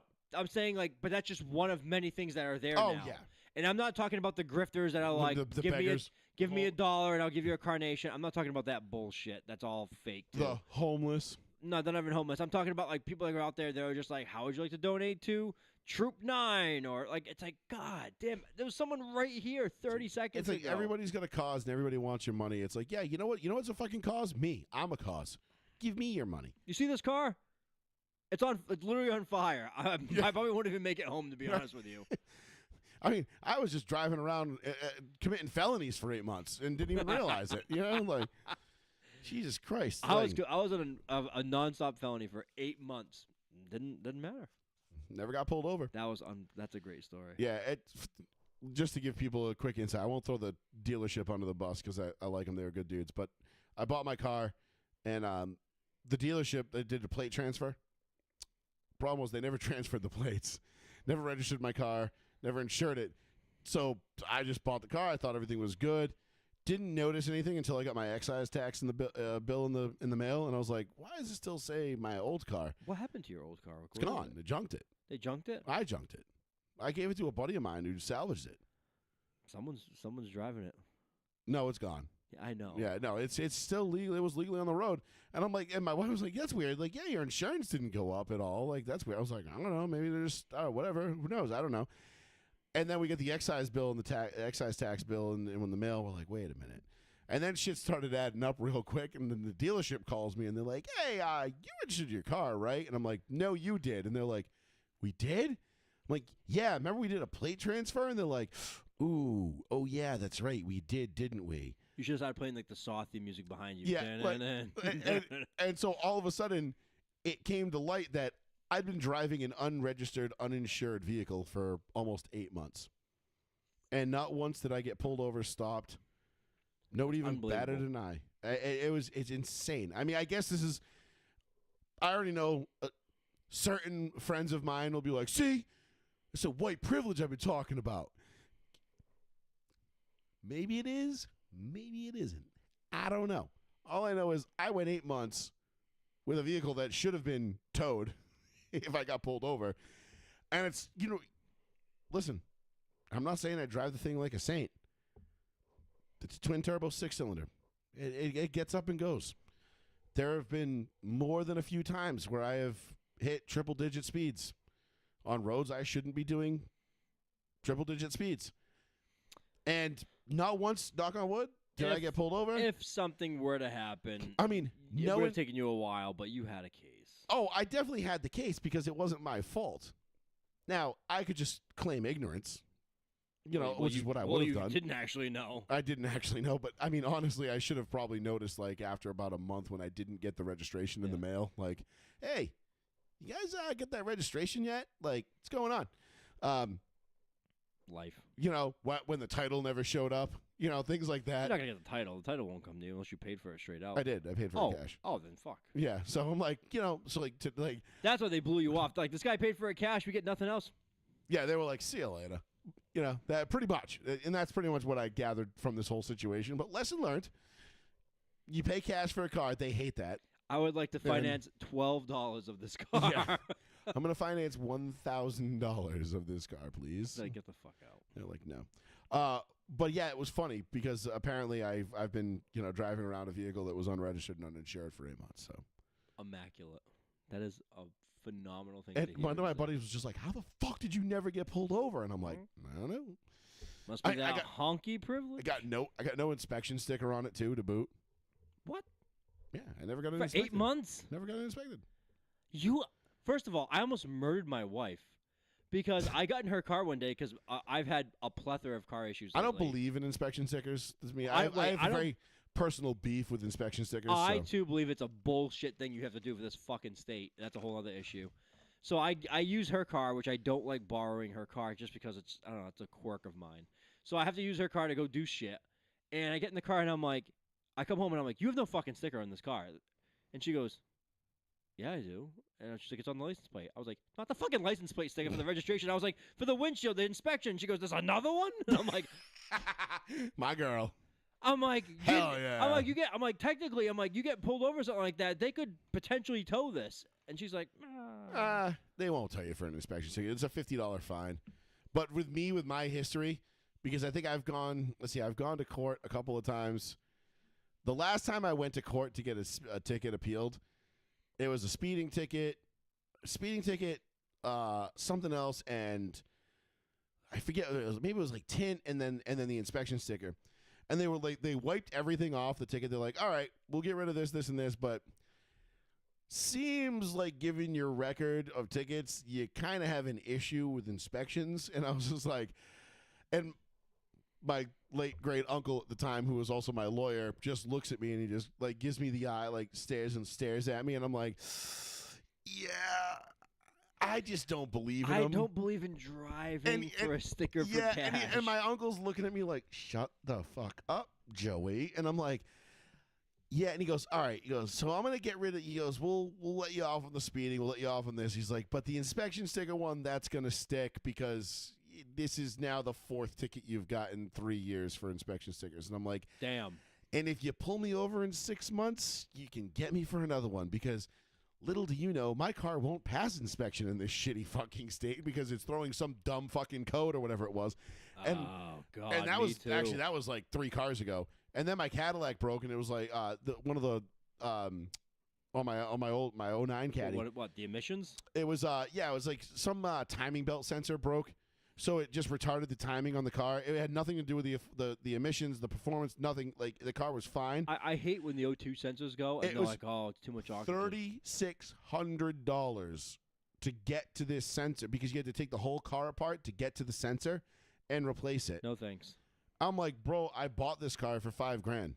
I'm going to go buy the 1999 Amazon reset thing and just do it every week. Yeah, I'm like, not doing this. And even I took it to a couple of garages. And I was like, listen, man, I'll pay whatever it is. Just get it fixed. And they were like, nah. Sorry, dude. They're like, it's too much work. They're like, this is way too much work for us. I'm like, really? I'm like, I'm going to pay you. And they're like, yeah, we just don't feel like doing it. And I'm like, fuck. So I was basically fucked. So I didn't get an inspection. My last inspection sticker I got was 2019. It's the last time I got a car inspected. Like, I just really don't believe in these inspections. I don't. It's a pure principle thing. Like, no, fuck you, dude. My car is fine, unless the fucking wheels are falling off and the chassis rotting out. I don't really want to hear shit about you. Like, no, fuck out of here, dude. Like, my O2 sensor that costs like $30 to replace, and now you're gonna ticket me $50 for it. No, fuck out of here, dude.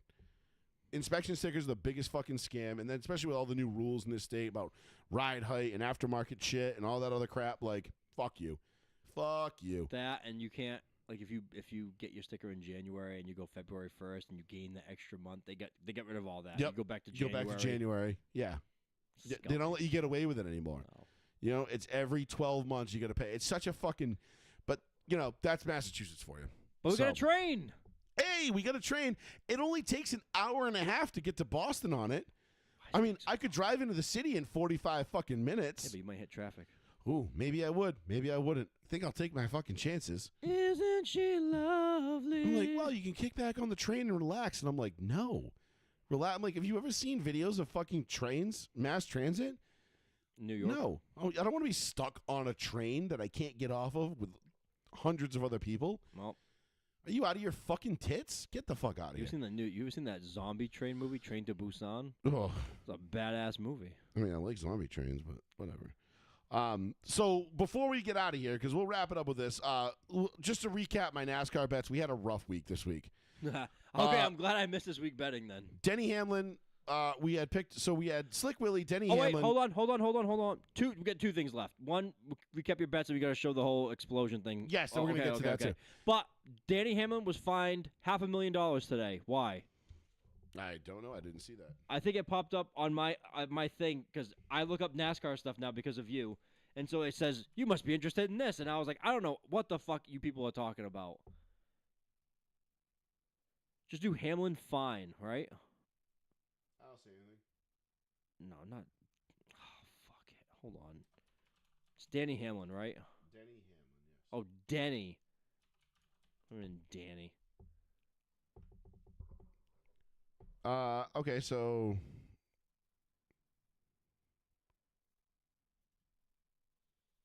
Wasn't it recently? Wasn't it like this morning? I'm not seeing anything. The only fine I'm seeing from them is from last August. Really? Is it 500,000?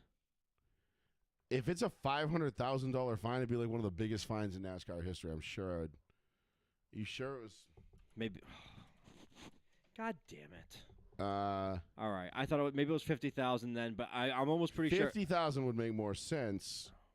That's basically a slap on the wrist. That could be for like that could be for a lot of things. Here's another one I got. Bubba Wallace faces 10-game suspension, $100,000 fine. No, Uncontrolled use of. Oh no, that has to be fake. that's fake.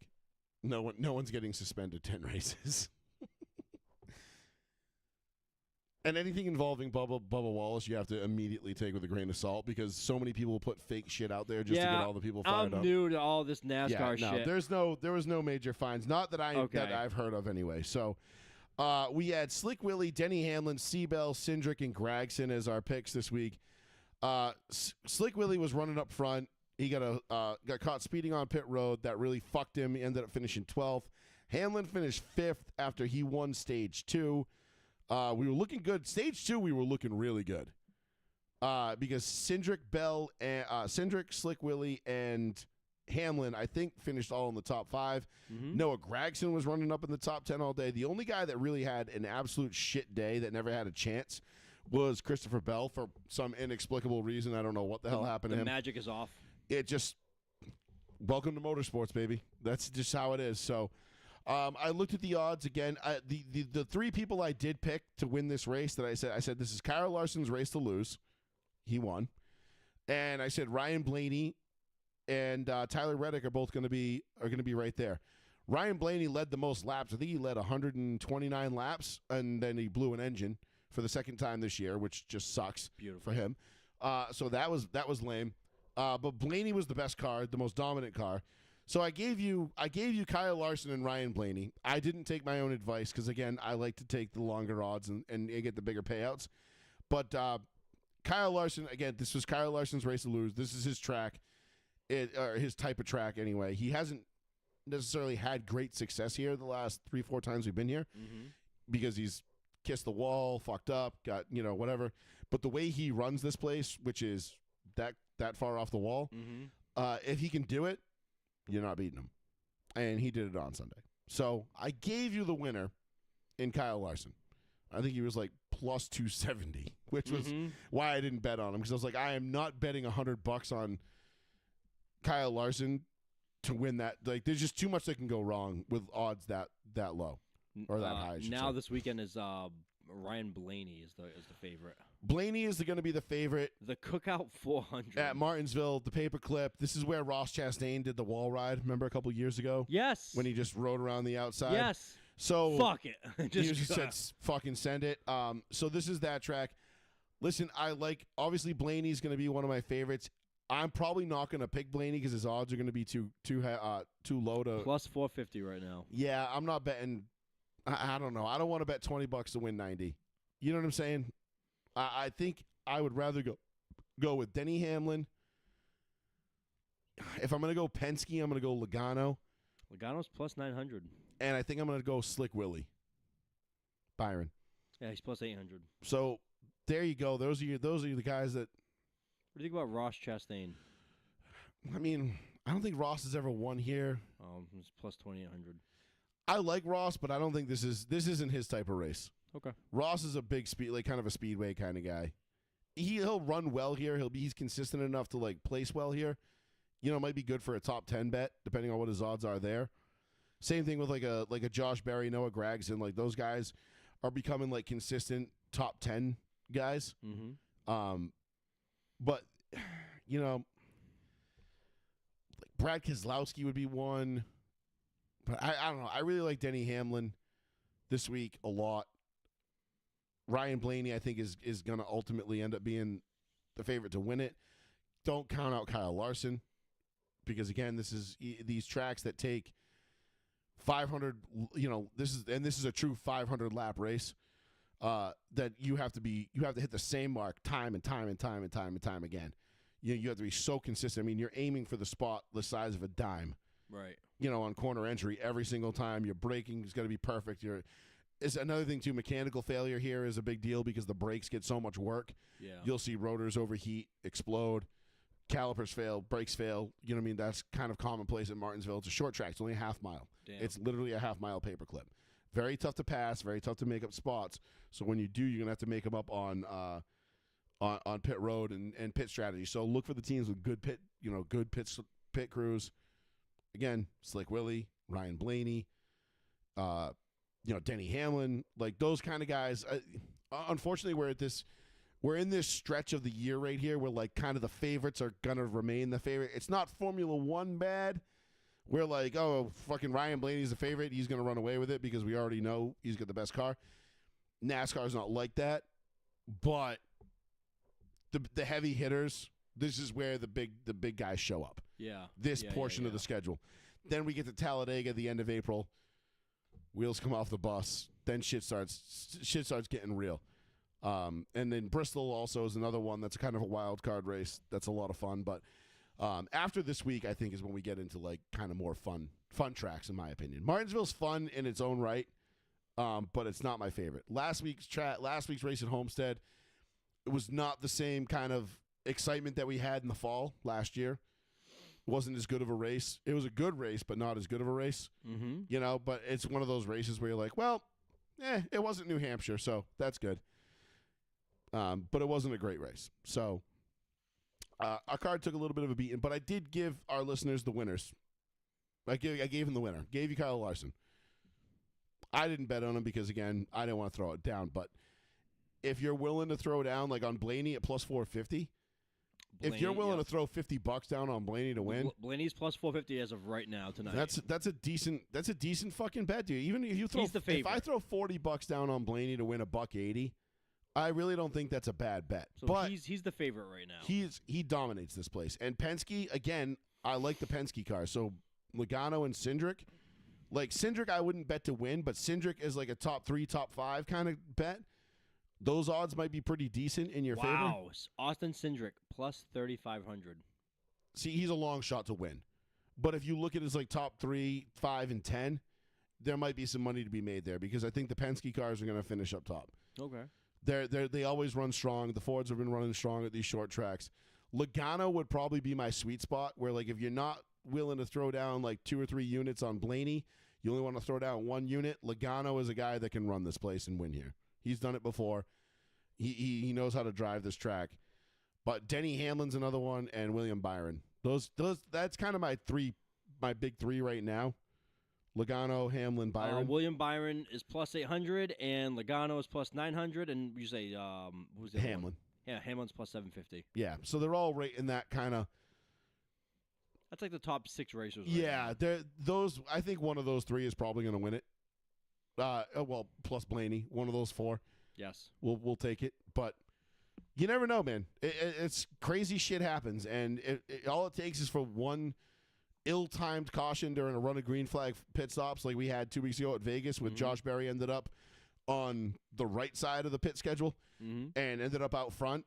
And once you get out front in that clean air and things are just different, man, you know? But with Martinsville, you're not running away from anybody. Right. Like, you're not gaining a 5, 6, 7, 8 car advantage on anybody. Everyone's going to be on your ass the whole time so they can put the boots to you real quick. Right. So we'll see how it goes. But long shots, I don't know. I'll have to analyze it a little bit, look and see. I've been itching to put money on Chris Buescher at some point. He's probably like plus 5,000 in this race or something crazy. Chris Buescher is plus 4,000. Plus 4,000. So like I've been itching to put money on Chris Buescher, the Texas tough guy, but I don't know if this is the day. What about Shane Van Ginsbergen? Yeah, I know. The Kiwi Spectacular. He's fucking awesome, dude. This is a track where I feel like he'll probably excel at because it's tight quarters. And when you need throttle and brake control, he's a road racer by trade. So those type of road racing takes insane pedal control. And SVG has that for days. I mean, but you're also plus 28,000. You're plus 28,000. Not 2,800, 28,000. 28,000. That might be worth a little. You're like, That might be worth a fucking dollar flyer. Let's see. What about top 10 for Shane? Plus 1,400. For top 10? Yeah. That's not bad. That's not bad. $10 is $140. That's not bad. I could see that. I mean, granted, I could also see him finishing like 28th. So it's not bad. Also could finish dead last. It's NASCAR, dude. It's not. I know. It's not like Formula One. It's just not. Nothing is a guarantee here. The mechanical failure rate at this track is gonna play a factor. Gotcha. Like more than like at a Daytona or a Talladega. I know it played last week. With Ryan Blaney blowing up, being the most dominant car, but it didn't work out. But I'll put my picks up on the Row One Seat One page Saturday night. Sunday morning, somewhere in there, you will get them. I will put them up. So just be like and subscribe to the page. That way you don't miss it if you're looking for it. And I will get them up. I'll share them to my personal page too. So if you're friends with me there. But the funnest thing that happened this past week, Sean. Oh yes, was, I know it's coming.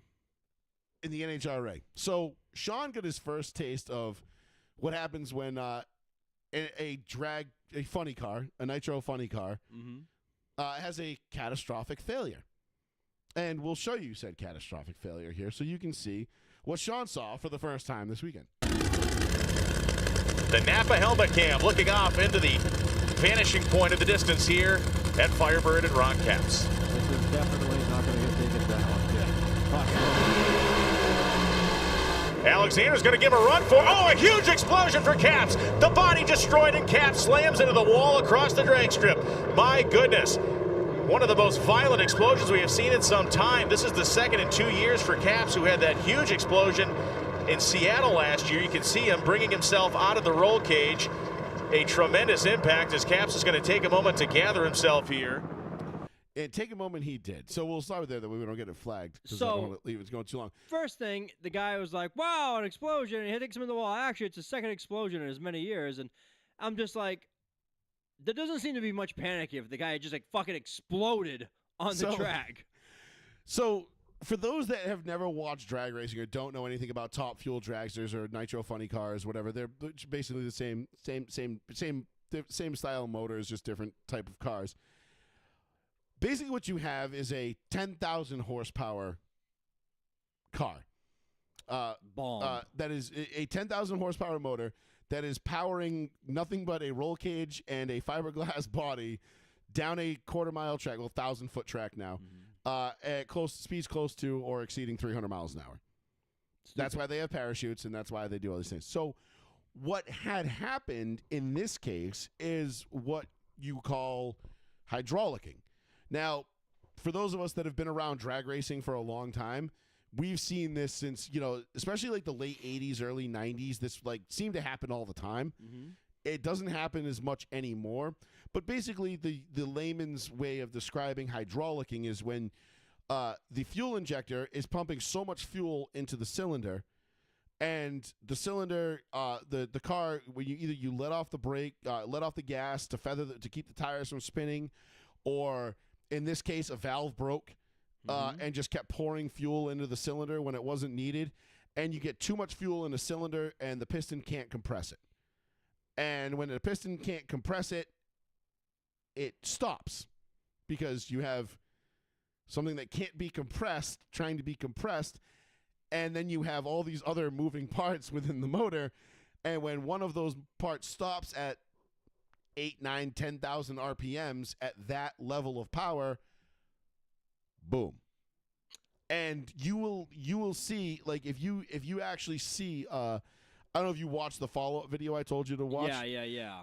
But there is an even better video that I could show you where they show the engine block of the car, and it's basically cut in half. So, like, the motor is basically just split in half. The header and everything is, like, leaning off to one side, and the engine block is completely just it's just gone. I mean, it's just gone. It's just it literally explodes.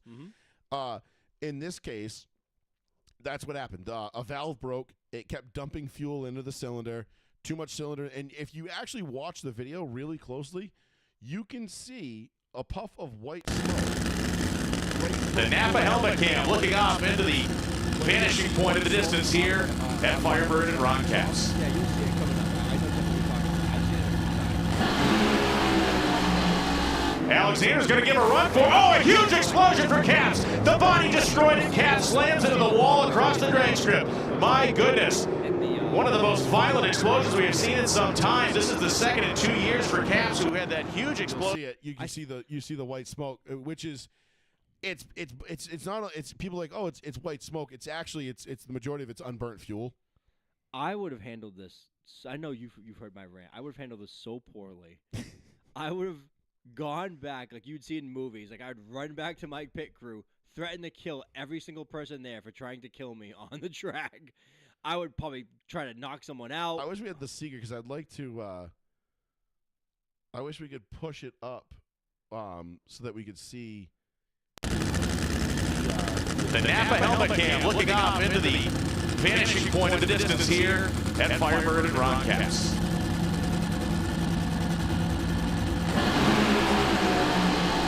Alexander's going to give a run for, a huge explosion for Caps. The body destroyed and Caps slams into the wall across the drag strip. My goodness. One of the most violent explosions we have seen in some time. This is the second in 2 years for Caps, who had that huge explosion in Seattle last year. You can see him bringing himself out of the roll cage. A tremendous impact as Caps is going to take a moment to gather himself here. Boy, Tony, it gave no warning. Well, they don't always give you an indication, and you can see Ron. There's no question that he's going to be banged up. The lateral hit, the lateral impact for these drivers are the worst. Fortunately, they have head padding. You can see he has all the proper equipment. And Ron physically, he's in good shape. You can see he's just trying to collect himself, but under his own power, out of the race car. Right now, he's just trying to evaluate and assess everything that he just experienced. Everyone is way too goddamn calm. Obviously a scary moment for Ron Caps and for everybody to witness that massive explosion. Ron, the big question is, are you okay, my friend, and what happened? I'm not sure. I know it did smoke the tires pretty quick, and it was quick. Last year's Seattle thing, I knew it was coming. We were pedaling, trying to get it down there, and it sounded terrible, and that was my fault. I would I don't know never if I just do didn't that catch it shit. at the time, just didn't expect the smoke, and then didn't see Blake. But then it's just a blur. It banged so quick, so violent, and then it was a convertible again, but I had fire in my face. Yep, not me. The helmet cam they show. when it it did it, what I play, 'cause it just started going left, and I'm living in forces accident, right? I know it's coming. I had no control, moving pretty fast, and I know it's going to be bad. And sometimes you know when it's coming, it's going to be bad, and other times you feel like you're in control, but I just kept picturing John's accident. That was right in front of us in Richmond, so I just hung on and just tried to brace myself, and when it hit, I honestly didn't expect to be awake afterwards. Like, it was going John that Force fast, is like 75 years old. I was still awake. He's one of the So, OGs Patties, of all the drag stuff, racing. you know, I think, Eric like, Medlin and his forces daughters accidents, and are like all those multi-time things over the champions years now. have thankfully Smoke shows. been fixed Doesn't and hurt. upgraded so that I could be okay right now. I feel His dad was fine. their dad. We had a couple was, things that happened. You could see like, there, came up on my notorious for feet. blowing up. And no funny issues at all. like Simpson catching on safety. fire and like just All every the time stuff, he wrecked man, it was the I most just, spectacular shit you'd I'm ever sure seen. I'm not going to want to watch it because it was just hang on and this is going to be bad. My family, everybody's here. And obviously, I wanted to get out as quick as I can and wave to the camera so my mom at home and my dad and especially my wife and my kids are here. So, but yeah, thankfully everybody can't. I mean, you start wanting to thank chassis builders and Toyota and the I bottom. mean, that car is absolutely destroyed too. Yeah, the car's wrecked. I'm bummed we lost, and I'm really bummed. Anybody want to throw some money? As a partner, want to come in? That's the second new car. You know, and, I feel so bad for waiting on the guys. You know, it's a lot of money these cars cost. Be out there in full Thank gear. God we got Don't show up in like a t-shirt. Auto Parts and Go Toyota kick that help girls' us, but dance team out. we're a There's been single car like team, and Show them we're full just doing our uniform. best out here. So And we'll just be okay. actually Got a have week, and I got the best guys in the world. I don't care. I So blew up. Napa boys are going to fix it. I'm lucky You fix to the be car. here. We're glad you're okay. See, they show the. No, This it's clip ends. didn't have it. Piece All of right, shit. so they didn't have the in-car cam, where like all you just see from his point is just flames. it was awesome, dude. Again, more reason why I would be like, everyone on my team is fired immediately. You tried to kill me. So And he goes, it was my fault last year. Like, that was a stupid comment to say. So what he meant by that like when he said it was my fault last year is, but when he says you could hear the engine was running off, Yeah. and I was trying to pedal it to get it down there, meaning he was trying to feather the throttle. And the problem with nitro funny cars and top fuel dragsters and things and these types of drag cars, they're only built to go one speed, and that is balls out. Like, you can't get in a dragster, like you can't get in a top fuel dragster and just be like, all right, I'm just gonna feel it out. I'm gonna go 3/4 throttle here and just see how it feels. Right. The car is not. It's not built to run that way. It is built to go 100% every run, and that's it. If you go anything less than 100%, you are risking destroying the entire vehicle. It's basically like you're hopping in a spaceship and you're taking it 1,000 feet, and anything less than 100% is it could prove catastrophic for the car. Like, and that's the thing, when these things do fail, a lot of times they've gotten better over the years, where you don't see you certainly don't see like the top fuel blowovers like you used to back in the day, like Eddie Hill and like Don Garlitz and I'm not going to know who those people are, but like, I can assume the huge explosions. Joe Amato, Kenny Bernstein, like all these guys that had spectacular accidents throughout the years.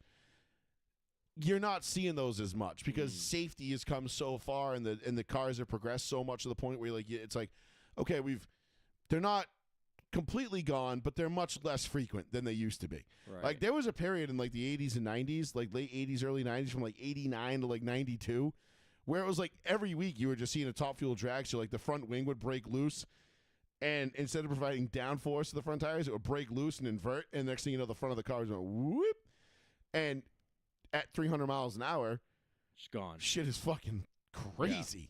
Yeah. And so you don't see it as much, but there's no downforce when you're going that fast, especially when the car is that light. Just yeah, and when you lose downforce, or in certain aspects, the rear wing would do exactly what it was meant to do, just too much. Yep.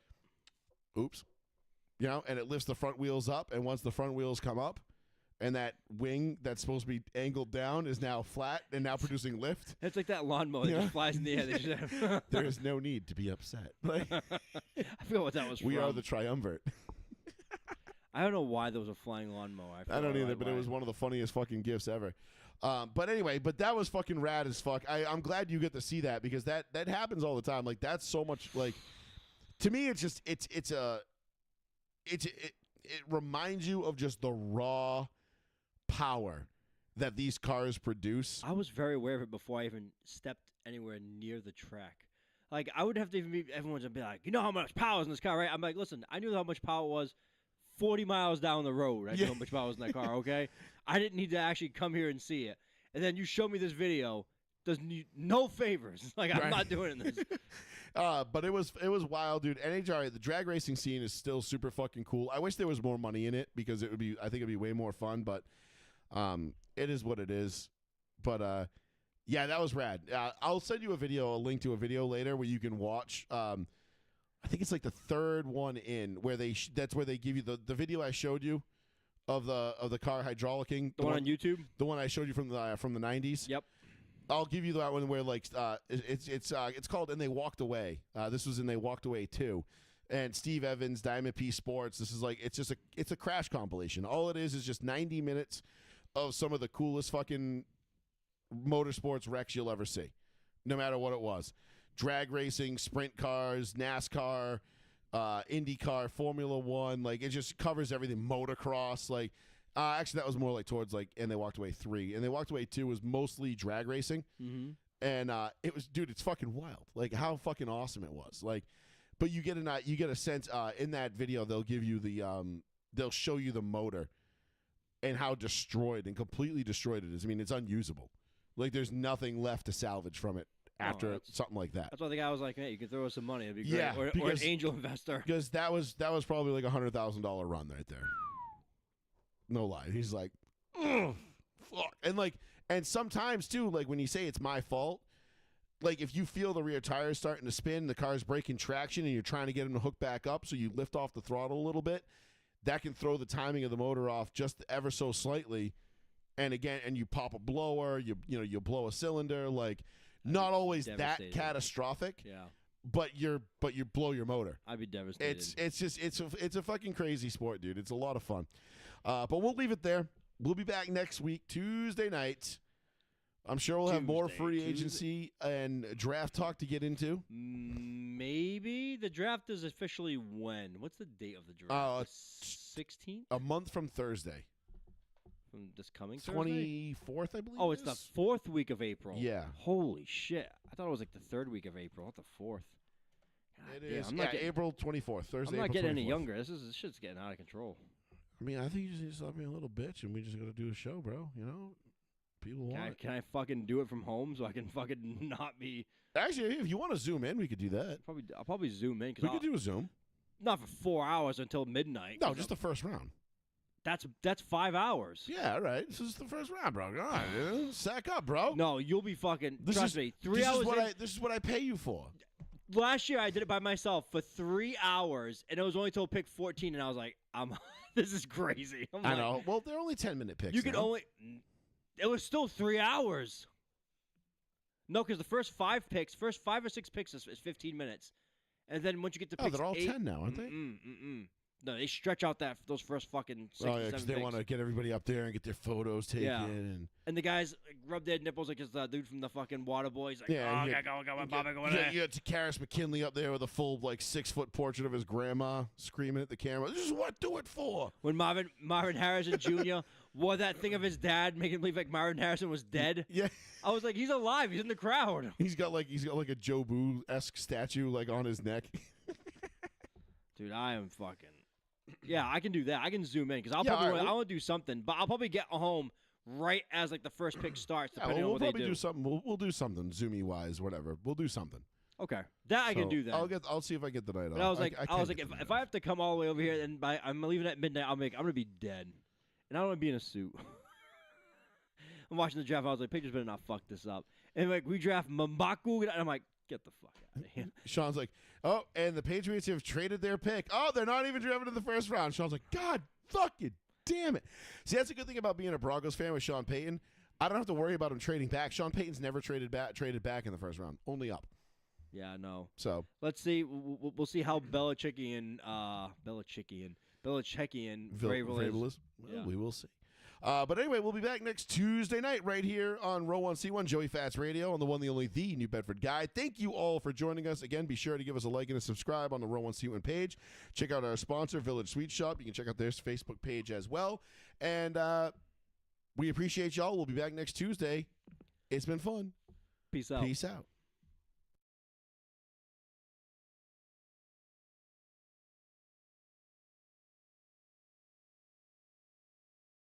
Right.